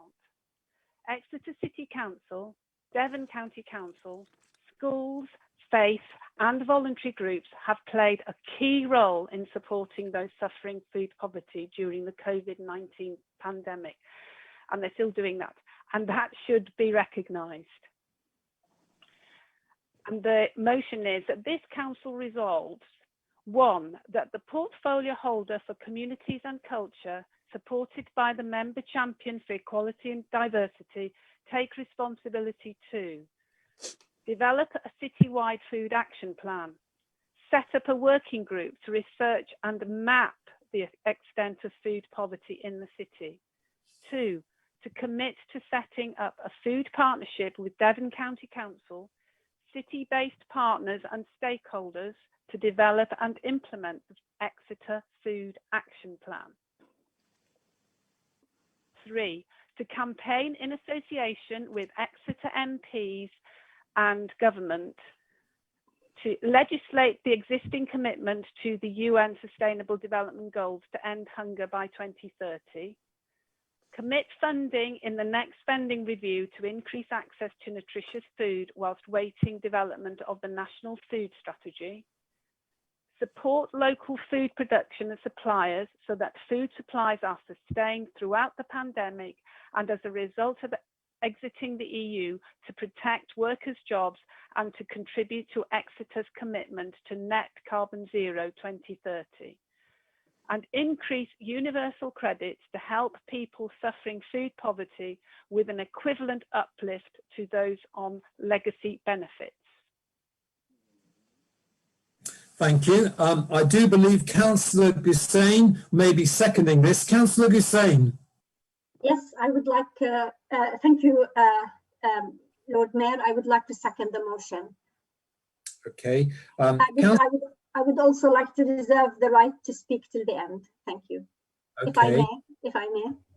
Councillor Williams, of course you will, as the proposer, be able to speak at the end. Do you wish to speak at the front end as well? I'll speak at the end, thank you. Thank you. And now we can open it up for members to make any helpful observations or speak on this particular motion. Councillors, please show your hands if you wish to speak. A hand raised from Councillor Wood, Lord Mayor. Councillor Wood. Thank you, Lord Mayor. I just want to commend the councillors who've worked together to put this motion in. I think it's a very key issue. The food justice is an issue that existed long before COVID. COVID has highlighted it, and COVID will have a long shadow. But whilst the government has made whatever measures it has made, not always that consistent, but it has made attempts to offset some of the food poverty that results from COVID. This existed before, it will exist afterwards. And it is something that we need to acknowledge and take action on. But I think the two things that I felt were quite good to see within the motion was that it's important to acknowledge that what we don't know, and we don't know the whole picture. And that's what one of the first parts of the motion was, that we will look into food poverty as it is specific and unique to Exeter, because I'm sure it's unique throughout all the different areas in the country. I'm sure there are lots of common causes as well, of course. But I think it's also important that the motion recognises that we cannot do this alone. Like so many things that we seek to achieve as a council, this isn't something we can do alone, but we are keen to take the job on. We are keen to work with others to make it happen. It's not part of our statutory responsibilities, but it affects our residents, and we're prepared to take action, and we know that it needs doing, and we know the right thing to be done, and we're doing it. So thank you. Thank you, Councillor Wood. Mark, any other hands? Yes, Lord Mayor. I have on Councillor Kevin Mitchell, then Councillor Wright, then Councillor Ledbetter. Thank you. Who was the first? Oh, Mark? sorry, Councillor Kevin Mitchell. Kevin Mitchell, please. Councillor Kevin Mitchell. Thank you, Lord Mayor. I too would like to welcome this motion. I think it's a very important one at a critical time for our country and also for our city. So I'd like to thank the movers for bringing this forward tonight, and I'll certainly be supporting it. One query there, if I may, which is picking up on the point from Councillor Wood, because the working group is going to be vitally important in terms of researching this and looking at a way forward for us as a city and also a county and who we work with, etc. Can I have the assurance, please, that this will be an all-party working group? Because I can assure you that myself and also my group would like to work very closely on this matter, because it's a very important thing that impacts a lot of people. Councillor Mitchell, thank you for that. I will give Councillor Williams and Councillor Gussain the opportunity at the end, when they wrap up, to answer your question rather than dip in. So the next one is Councillor Wright, please. Thank you, Lord Mayor. Just to echo what's been said already in support of this motion, it is excellent. It's not just about trying desperately to feed people that are in hunger and food need at the moment. As has already been said, so many people across Exeter have been doing that brilliantly before COVID, but since COVID came about, they've been working tirelessly, volunteers to do this. It's a strain on them as well. That need shouldn't be there. in such a huge way. What I like about this motion is it's not just looking at trying to feed people where there is need, but looking at the supply of food locally as well. So the supply, trying to find out about the possible supplies, the demand that we have, as Councillor Wood said, to find that demand where it is, and also actually trying to deal with poverty, which we can't do on our own. We really have to press the government as much as we can in any way that we can. This is all part of it. We can't just keep trying to feed people that are hungry without going to the root cause of why they are going hungry in 2020. It's appalling. So I really support this. Thank you so much for bringing it forward. Thank you, Councillor Wright. Councillor Ledbetter. Thank you, Lord Mayor. Just to reiterate a lot of what has already been said, the Conservative group is certainly very supportive of this motion. Agree totally that nobody in Exeter should go hungry, and especially children. So, yeah, very much wish to be associated with this. I'm very pleased that whilst the government was maybe a little slow in acting and needed a bit of a nudge, they have given Devon County Council something in the region of £2 million to make vouchers available at Christmas. I think only this week, Devon County Council was issuing the vouchers at a rate of £15 a child per week. So that will go some way to making sure that children will not go hungry at Christmas. These vouchers are exchangeable for vouchers to be used in many supermarkets. So I'm delighted that came forward, albeit a little slow. So yeah, very happy with this motion and look forward to being involved in the working parties. Thank you. Thank you. Mark, are there any other speakers before we go back to the seconder and proposer? Yes, I have Councillor Sills. Councillor Sills, please.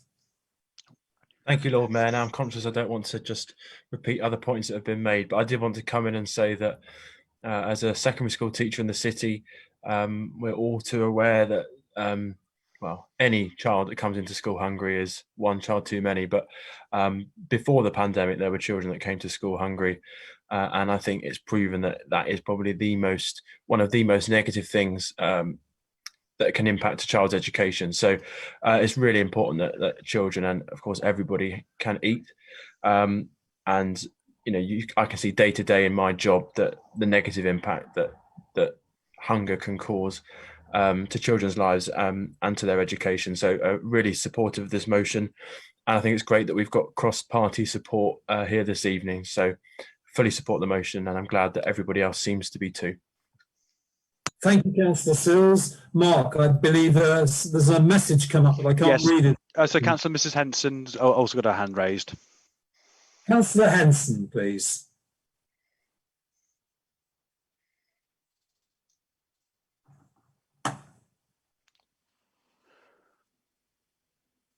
Councillor welcome this amendment. Can you hear? Mark, can you hear? It's breaking up a little bit. You've got a frozen screen. Do you want to try turning the screen off and then trying again? All right, try. Right. That's a little clearer. Now, can you hear me now? Is it better? Yes, that's a little bit clearer. Well, leave the screen off. I would be more welcome if indeed domestic science was returned to the curriculum for children to learn how to use and to be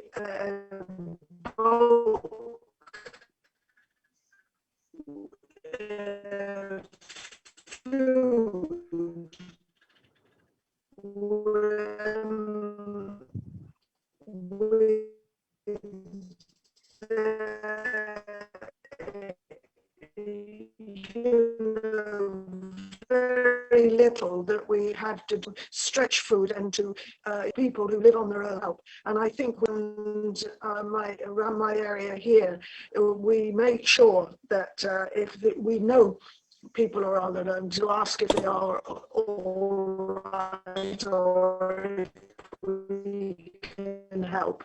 And I think but the thing is, I really would like to see demands that would help children to understand how food is used. Thank you. Thank you, Councillor Henson. Mark, any other speakers apart from the proposer and seconder? Councillor Morse. Councillor Morse. Seeing as my son got a report today that told me about his food technology result, I'm guessing they do teach domestic science in one form or another still in schools. Thank you.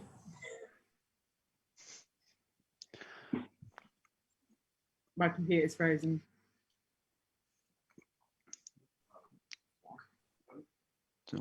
Were you still speaking, Councillor Morse? Was there more? I think my computer's freezing. Sorry.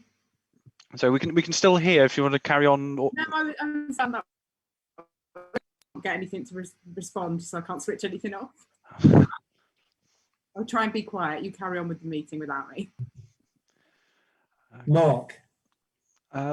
No other hands are raised that I can see, Lord Mayor.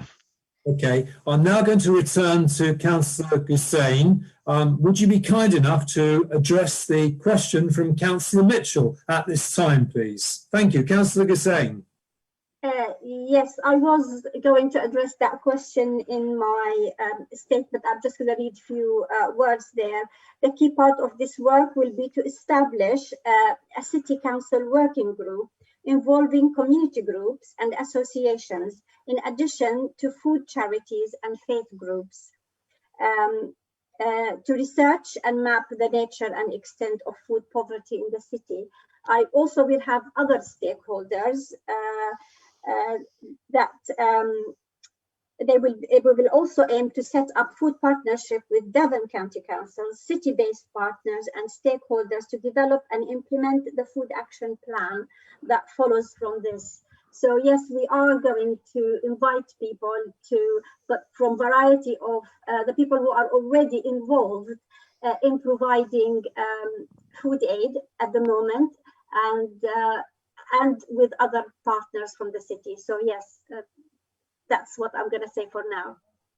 Thank you, Councillor Hussain. I'll give Councillor Williams the opportunity, as she asked, to wrap up at the end. Councillor Williams. Thank you. I'm overwhelmed with the support that this has received verbally from councillors today. Just to let you know that I have been working with Councillor Hussain and Councillor Oliver to develop this. And just to give you a little bit of background, I have been heavily involved in volunteering in supporting people during the COVID crisis in terms of those suffering food poverty. So I've been volunteering at the food bank, I've been involved in the Hot Food Project, and there we have 4 centres. We've got Palace Gate Church, Belmont Church, St Catherine's Priory and the Beacon Community Centre, who were running the Hot Food Project in the summer. They also ran it at half term, and they're also gearing up to running it over Christmas. And this is taking hot food to families and those that are in receipt of free school meals, but also to enable them to eat hot food as families. Because one of the things that perhaps is sometimes forgotten, it's not just a question of families not having enough money for food. They don't actually have enough money to heat the food, to cook it in the first place. So it's poverty that is the issue here. I was very pleased to hear Councillor Ledbetter comment that that the government has now finally come good in terms of providing vouchers at Christmas. But again, there are some issues.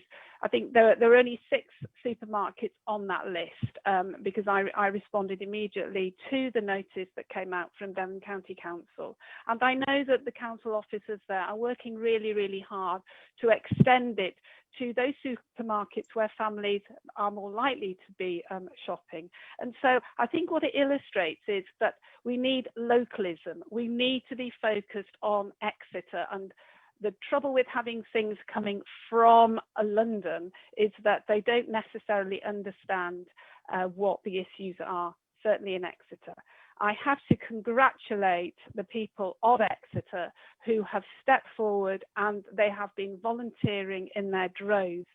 The food bank, I know, is extremely sort of happy, very grateful to all the support it's been getting. And there are so many voluntary groups that have been helping out. But that is an issue in itself.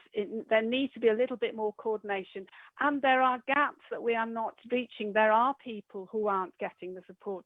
So that's why we want to have this audit, to actually look at what we're doing right, where the gaps are, and so we actually have a proper action plan developed with all the stakeholders and the volunteers. So I think I've said enough, and I'm going to pass it over to the Lord Mayor to. Thank you, Councillor Williams. Thank you. I will reverse it this time and say, could you please show hands? All those in favour of this motion, please show now.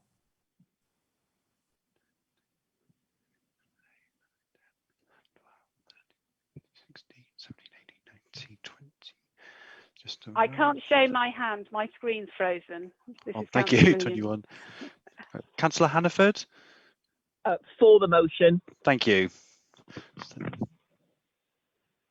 That is a majority in favour, Lord Mayor.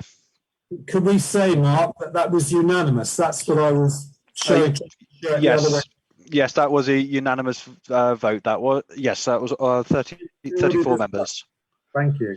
Thank you, members. Can I thank you, Lord Mayor, for clarifying that. I think it's a really, really important message for the people of Exeter to know that all their councillors support this. So thank you for that. Thank you. Right. Thank you, members. The second notice of motion received in accordance with Standing Order 6 is from Councillor Diana Moore, and the details of which have been set out on your papers before. Councillor Moore, could you please read out your notice of motion? Thank you. Thank you. So Council notes the interest shown by developers to bring forward planning applications for co-living developments in Exeter. Currently, co-living is not defined in the National Planning Policy Framework or Exeter Planning Policy, and planning authorities in London and Manchester have sought to develop planning policies to set out the requirements for co-living so that planning decisions may be clearly determined. So this council resolves to develop planning policy to set out the requirements for co-living, either by amending existing local supplementary planning policy or by developing new supplementary planning policy, to set up a cross-party working group of members to consider the matter and inform the drafting of planning guidance for consideration by this council. And to progress this matter, the working group is requested to prepare a report for presentation to council in April 2021. Thank you. Thank you, Councillor Moore. Do we have a seconder for that particular proposal? Motion. Yes, Councillor Mitchell. Councillor Michael Mitchell has seconded that. Thank you. I'll reserve my. Yeah, okay. Well, the proposer and seconder, I would like them to wrap up at the end. This is an opportunity for members to discuss and debate. Please, if you wish to speak, could you show now? Show your hands now. I have a hand raised from Councillor Morse, Lord Mayor. Councillor Morse, are you frozen? No, I think I'm back in the room, or I hope I am. Thank you. A point of order, Lord Mayor, point of order. Isn't it appropriate for Councillor Moore, now she's read the motion to us, to first move the motion before it gets... Right, I'd reverse. Morse, will you please? Otherwise it gets a little bit confused at the end of the debate between what is the answer and... Thank you, Lord Mayor. Councillor Diana Moore, I apologise profusely. Could you please launch your proposal? Thank you, Lord Mayor. So I'd like to move this motion, and I would like to invite members to support this uncontentious proposal to develop local planning policy to set out what co-living is, since, as it says in the motion, the National Planning Policy Framework is silent on this new form of development. Other local authorities in London and Manchester are bringing forward local policies on co-living in their local plans, but ours will take a while to develop. Such a policy will provide a framework for officers and councillors determining such applications. and it will provide guidance for developers, clarity for communities, and can be referenced in the emerging revised community infrastructure levy policy. And it will also help delineate between purpose-built student accommodation and co-living. So there are two practical and viable approaches set out in the motion to develop this policy by amending supplementary planning guidance or creating a new supplementary guidance drawing on aspects of already adopted policy that are relevant features of co-living. I've not sought to use this motion to define the policy, just to invite collaboration and action on this important issue. Thank you. Thank you. Right. Thank you, Councillor Bialik, for pointing that out. Now we'll go back to Councillor Morse. Thank you. Thank you, Lord Mayor. Co-living housing represents a new emerging housing sector in the UK, and indeed developers are showing a growing interest in bringing forwards co-living housing in Exeter. As the motion states, co-living housing is not currently defined in either national or local planning guidance. Work on a new local plan for Exeter has commenced, and a report setting out the scope and timetable for this plan will be brought to Executive and Council early in 2021. A formal co-living policy needs to come forward through the local plan, subject to the outcomes of the government's recent planning white paper. The local plan will be subject to a statutory public consultation and member involvement at all stages. Member governance arrangements are still to be determined, but could involve working groups focusing on specific issues such as co-living housing. As it progresses through statutory stages, the local plan will gain increasing weight in the determination of planning applications. It will not be possible to adopt a supplementary planning document on co-living housing until the local plan is in place, because SPDs can only amplify adopted policy. The preparation of interim planning guidance on co-living housing is not supported by this council, and it will carry very limited weight in its determination of planning applications. This is because, unlike the local plan and SPD, it will not be subject to public consultation and or examination by the planning inspectorate. Its preparation will also divert much needed resources away from preparing a much needed new local plan. This side of the House will not be supporting the motion. Thank you, Councillor Morse. Is there another speaker, please? Councillor Ledbetter, Lord Mayor. Councillor Ledbetter. Thank you, Lord Mayor. Having heard what Councillor Morse has just said, it seems very reasoned what she's put forward, and therefore we're happy to trust her on that, and we won't be supporting this. Thank you. Mark.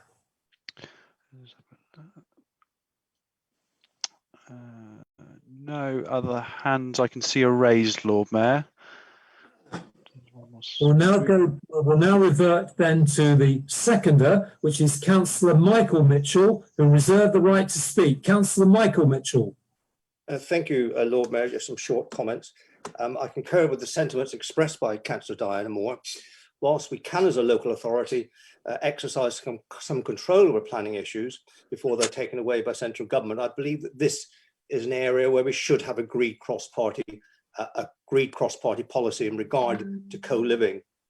We've already had applications in regard to this, and clearly there might be further applications coming well before any future local plan is agreed and put into force. And clearly we don't yet know the full implications of the new planning legislation, which is yet to go through Parliament fully. I don't think we can simply continue to go forward on a case-by-case basis. And I think as an authority, we owe it to those who want to live in this co-living accommodation to set clear planning standards. And I would support the motion in order that we can get started and get underway on this. And if at some later stage it gets incorporated into our local plan as revised, that is more than welcome. Thank you, Lord Mayor. Thank you, Councillor Mitchell. And Councillor Diana Moore, if you would like to wrap up now before we move to the vote. Councillor Moore. Thank you very much, Lord Mayor. I think it's very disappointing that there isn't a view or colleagues aren't mindful of looking at how this policy might develop. In discussion with officers about this motion, and as Councillor Moore says, SPG should amplify or link into what already exists. So it is perfectly possible to develop a planning policy now to provide a framework for future decisions for the planning committee. By 2024, and I expect a number of co-living developments will come up, and because we have no policy, it will continue to cause difficulties in terms of how those decisions are determined. So I would urge you to think very carefully and support this motion, because it's something that we need now, and it's something that is possible to do now. Thank you. Thank you, Councillor Moore. We'll now move to the vote. Mark will keep a record of this. All those who are against this motion, please show now. All those who are against this motion. 2, 3, 4, 5, 6, 7, 8, 9, 10, 11, 12, 13, 14, 15, 16, 17, 18, 19, 20, 22, 23, 24, 25, 26, 27, 28. Sorry, a little bit. I'm just counting through.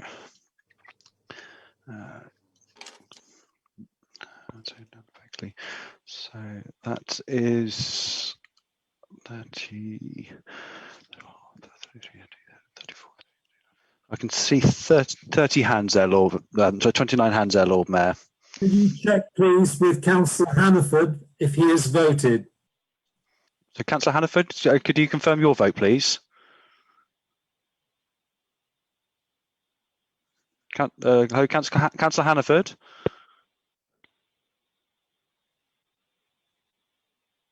Well, we'll continue anyway. Can you hear me, Mark? Yes, thank you.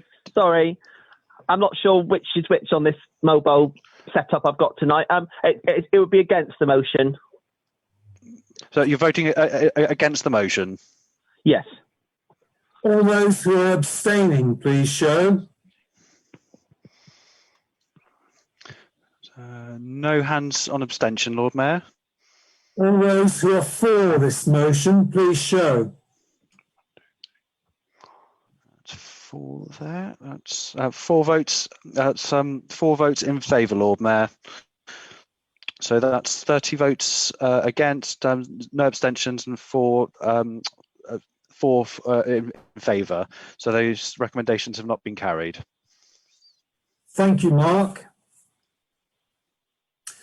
That brings us to the last item on the agenda, number 17, relates to questions from members in accordance with Standing Order 8.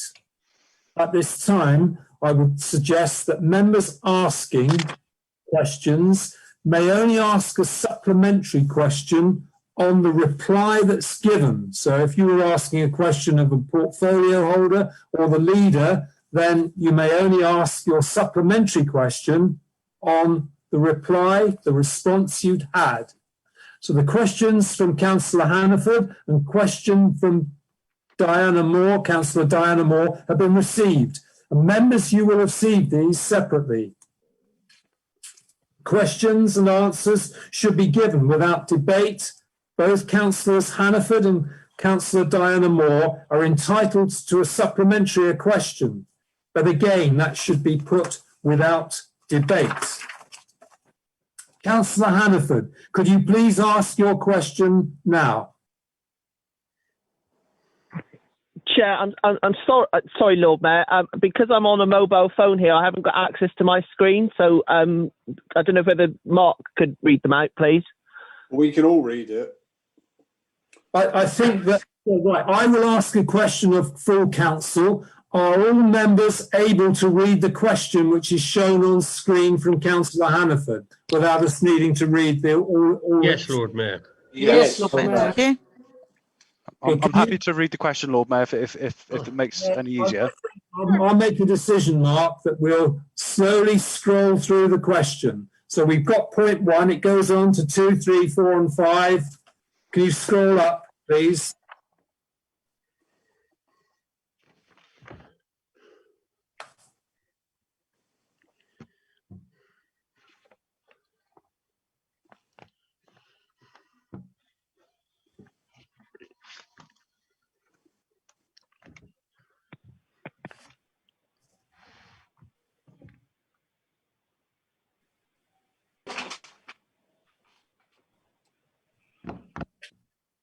Right, Councillor Hannaford, who would you like to put the I'm question? going to answer the question, Lord Mayor. The question's put to me. Okay, Councillor Bialik. Thank you, Lord Mayor. These are 6 questions raised by Councillor Hannaford, all detailed questions, and I will undertake to issue a full and detailed written reply in relation to all 6 points you make within your general question regarding the domestic abuse bill, Councillor Hannaford. A detailed reply that I don't intend to read, but what I can assure you that the domestic abuse bill of 2020 places a duty upon the Tier 1, the authority of which you are a member of, and also gives responsibilities to the second tier, which is the district and city councils. We are working with the Devon County Council on this, and we can continue to do this and have done in the past. The second piece of work is the Exeter focused group of statutory and voluntary agencies, which we're working with, for example, female rough sleepers with complex needs. Your second point on how Exeter City Council can monitor the areas. We have a housing antisocial behaviour policy, which we are dealing with. And also we work with the Exeter East and Mid Devon Sexual Violence, Domestic Violence and Abuse Forum, which is a subgroup of the Exeter Community Safety Partnership. We interact with the Domestic Abuse Partnerships Board. We've got a policy officer, community safety, safeguarding, equality and diversity will represent the council on that particular board. You asked for updates in relation to this. Can I suggest that this is put to the scrutiny program board? An excellent idea that could go forward to scrutiny, which we could deal with. And also you talk about an annual report on domestic and sexual violence. And we will, this is a priority for us here in Exeter. The Community Safety Partnership currently for 21-22 such has regular updates, and we can make sure all this information is available to all members and any scrutiny committee should they take that on board. As I said, a full well, not this evening, tomorrow morning, a full detailed reply will be given to you, Councillor Hannaford, and copied into the all councillor group. Thank you, Lord Mayor. Bialik. Councillor Hannaford, you've heard from Councillor Bialik that you will receive, I thought he gave quite a comprehensive response to the 6 points that you raised, but you'll have some more details, some more meat around that. This is a golden opportunity, Councillor Hannaford, for you to ask a supplementary question on anything that Councillor Bialik has said thus far. Councillor Hannaford. Thank you, Lord Mayor. Can you hear me? Yes, I can. I'm sure you can. Thank you. I mean, I'm not going to ask a supplementary on all of those questions. I'd just like to thank the leader because I think a detailed reply is most appropriate, and especially that it goes to all councillors because this is an issue that we all need to be aware of and campaigning on, particularly as we've seen a 50 to 60% rise in domestic violence through the pandemic. Could I just ask one specific question to the leader and perhaps include that in that report? Is that the concern I have that we could well be in the same position with special educational needs where the legislation is changed and puts an extra burden of responsibilities on both district and county councils in this regard, but there's still a very big question mark whether or not that will actually come with adequate resources to do that work. And I would be very concerned if we were doing essential work around domestic violence and abuse prevention and support, but that would then diminish other vital services that the council's providing. So if he could include that in his detailed response to members, I would be most grateful. Thank you, Lord Mayor. Thank you, Councillor Hannaford. Are you okay with that, Councillor Bialik? Well, first of all, Lord Mayor, if Councillor Hannaford could just send me an email with that detail. He must appreciate that the council as an authority is not like Devon County Council, where we have got rooms and rows and floors of officers dedicated quite rightly to these issues. Councillor Hannaford knows these are not functions of the City Council.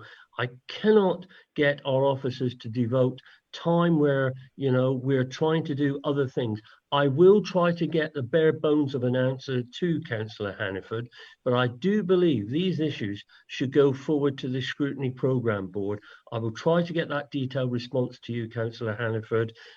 You ask a series of questions, that's what I would do. And oh, by the way, a good way of introducing a speech into a supplementary question. Thank you, Lord Mayor.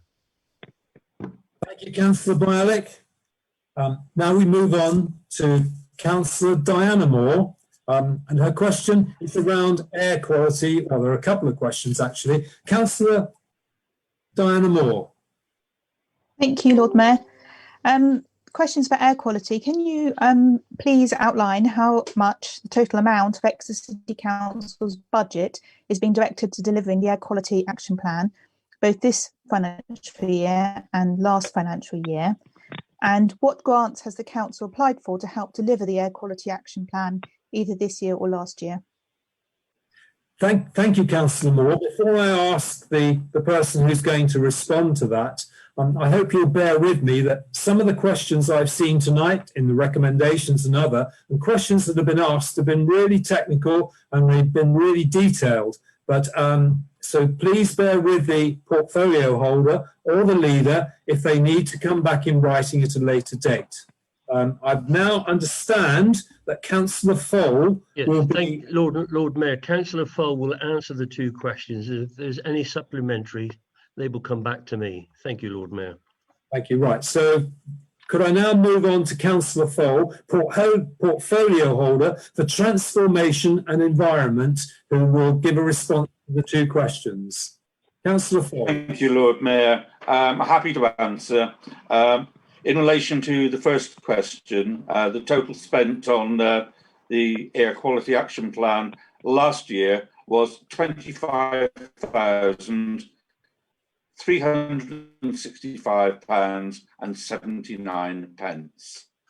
This financial year, it is risen to £26,329.85. In terms of grant for Exeter City Council supported Devon County Council's bids for the all-electric bus town grant, but was unsuccessful, and for the e-cargo bikes grant, for which we were successful. Thank you, Lord Mayor. Thank you. Councillor Moore, do you have a supplementary question? Thank you. I would just be interested to know what applications are intended for next financial year. And Lord Mayor, can I just clarify the answers that are being emailed to councillors? They're going to be appended to the minutes so the public can see. Right. Well, thank you for that. Councillor Bialik said that he would field the questions if there were any supplementary ones, and there are. Councillor Bialik. Well, Councillor Moore has asked another question on top of that, and I will make sure on this occasion that Councillor Moore will get a reply. All these are minuted. In actual fact, if you examine our annual accounts at the year, there is everything which is transparent. Thank you, Lord Mayor. Thank you. Councillor Diana Moore, your next question is around homelessness. Over to you. Thank you. So I'm asking for an update on the council's bid submitted to the government for £3 million on the Next Step programme. What was the outcome of that bid, the amount that was awarded? How many schemes and units does this funding represent, and will these be delivered by the end of March 2021? Thank you. Councillor Bialik, I understand that Councillor Williams, the portfolio holder, will be answering these. Is that the case? Thank you, Lord Mayor. I will ask Councillor Williams to ask the substantive questions, and if there are any supplementaries, I will deal with them in the first instance. Thank you, Lord Mayor. Councillor Williams. Thank you. Could we have the questions back up, and then I can just answer them in turn? It'd be helpful.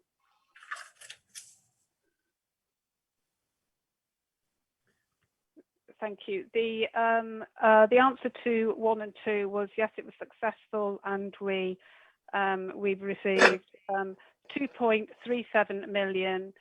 It covers 29 units, which is 5 HMOs and 6 self-contained flats. And yes, we are hoping they'll be delivered by the end of March next year. Thank you. Okay, right. Councillor Diana Moore, do you have a supplementary question on the questions that were just answered? No, thank you. Okay, right. Moving on, Councillor Diana Moore has a further question on consultations. Councillor Moore. Thank you. What public consultations or engagement processes will Exeter City Council be undertaking itself or promoting in partnership with other bodies or authorities between January to April 2021? For each of the Housing Needs Survey and Tenant Involvement Survey, how many sponsors were received? And will the council publish feedback to participants and or communities of the key findings? And will the council set out how respondents' views and experiences will or have been taken into account in decision making? And what was the cost of undertaking each survey? Thank you.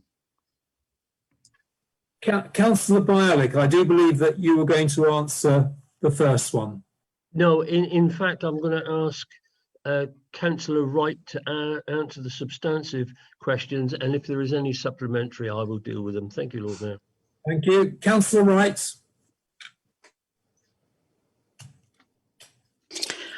Thank you, Lord Mayor. Question 1. The Housing Service will commence our STAR survey, that survey of tenants and residents, between January and April of 2021. We're also intending to undertake a survey for our residents related to our new build programme, which is our target of 500 new homes before the end of the financial year, as well as engagement with our tenants around works and plans for our retrofitting of council housing. These will be carried out in-house. For the remaining questions, Lord Mayor, of which there are a further 10 that are shrouded by being two-part questions for each one, so that's another 10 questions of quite technical, data-driven content there. Lord Mayor, I would like to point out that Councillor Diana Moore is a member of the new Council Housing Advisory Board, which met last month and spent about 2 hours discussing the Tenant Involvement Survey and the Housing Needs Survey, among other issues. Councillor Diana Moore attended, was very welcome there in this cross-party group, and as a member of the board was of course able to ask extensive questions as she did, and some of those questions I think are here. The members' briefing on the 2nd of December to all members spent a further 90 minutes briefing us all, those of us who attended it, in depth about the Housing Needs Survey and the results of it. And I'm sure Councillor Diana Moore would have attended because of her strong interest in housing. Lord Mayor, I will reply in writing to all of Councillor Diana Moore's questions within 24 hours of this meeting, and will also remind the councillor to take full advantage of being able to ask any further questions regarding council housing, either to myself or the officers of the housing team at any time, but of course particularly within the Council Housing Advisory Board when it next meets in January, of which she is a member. I hope that that's okay, Lord Mayor. Thank you, Councillor Wright. That's a superb promise to come back within 24 hours. But Councillor Diana Moore, you have an opportunity to ask a supplementary question, and it will be put to Councillor Bialik on any of the things which have been stated by Councillor Laura Wright so far. So back to you, Councillor Moore. Thank you, Lord Mayor. I thank Councillor Wright for her reply.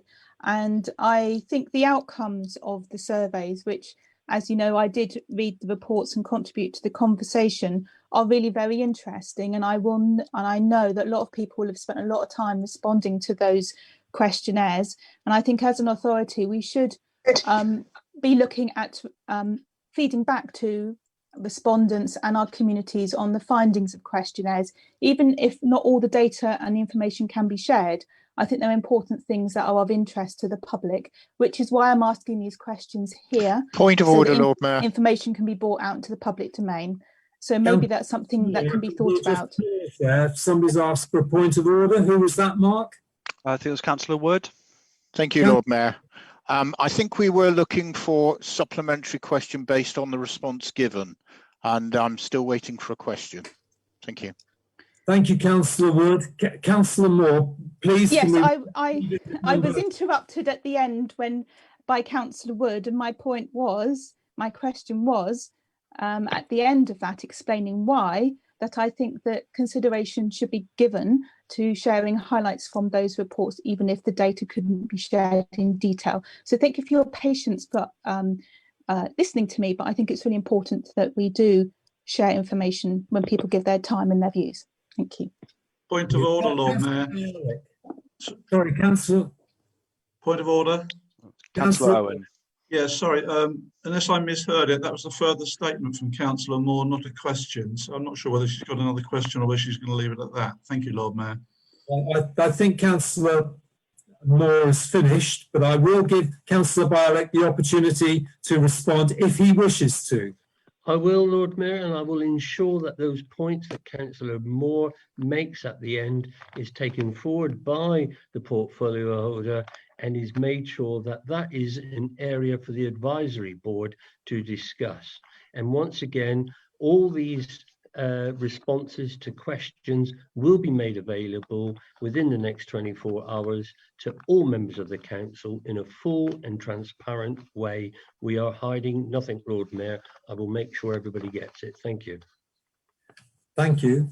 Thank you, members. That now brings us to the end of the first of this evening's meetings, which I hereby declare closed. I wish to open the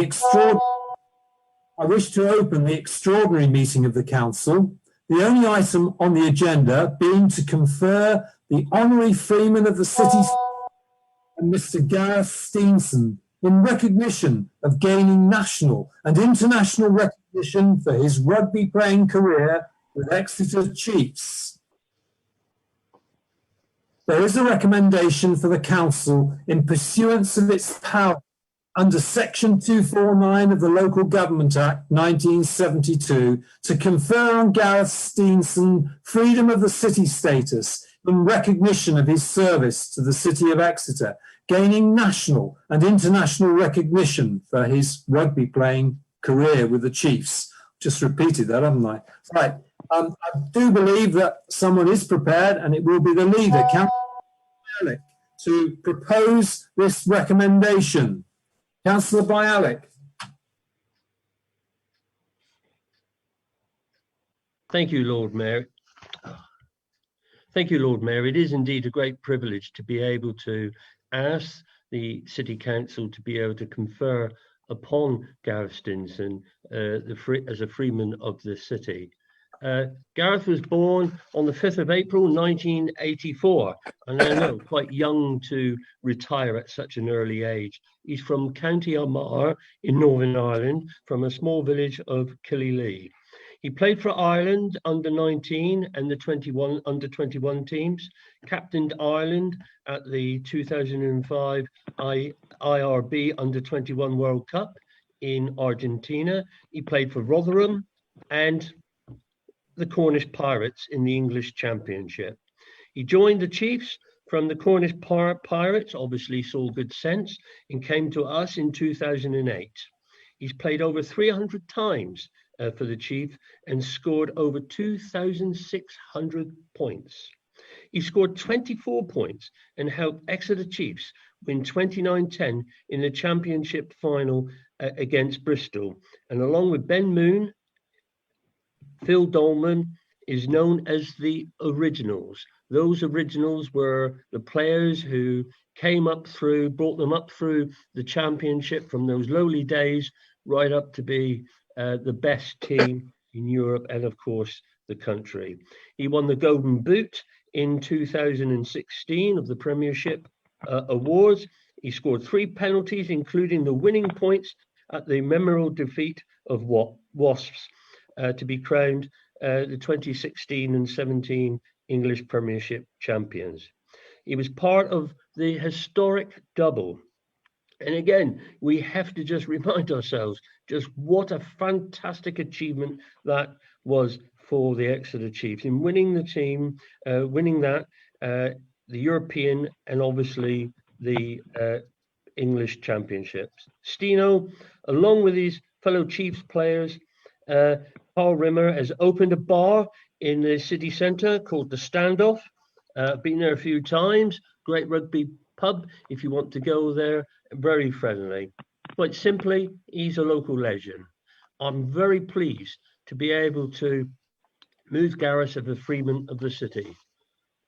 Just a word of caution, Gareth, if you are watching, together with Tony Rowe and to Rob Baxter, please do not bring all your sheep into the city centre at the same time. We will not be able to move. And actually, there could be a health hazard after they've all gone through the city centre. But anyway, on that note, Lord Mayor, I would like to move that we confer this honour upon Gareth Stinson. Thank you, Councillor Bialik. I do believe we have a seconder in. Councillor Ledbetter. Yeah, thank you, Lord Mayor, and thank you, Leader, for those great words about Gareth Stinson. As you said, he's played a vital, influential and very important role in the meteoric rise of the Exeter Chiefs. As you say, he's arrived at Sandy Park in 2008, has been there for every stage of the Chiefs' incredible journey, and played a really important part in that game when they got promotion to the Premiership League. For those reasons, as you say, he continues to play a part in the life of the city, having opened a bar. So I think he's an excellent recipient of this award, and I'm very happy to second your recommendation. Thank you, Councillor Ledbetter. There needs to be no debate. I would like members to vote by show of hands, and all those in favour of granting the freedom of the city to Gareth Stinson, show your hands now.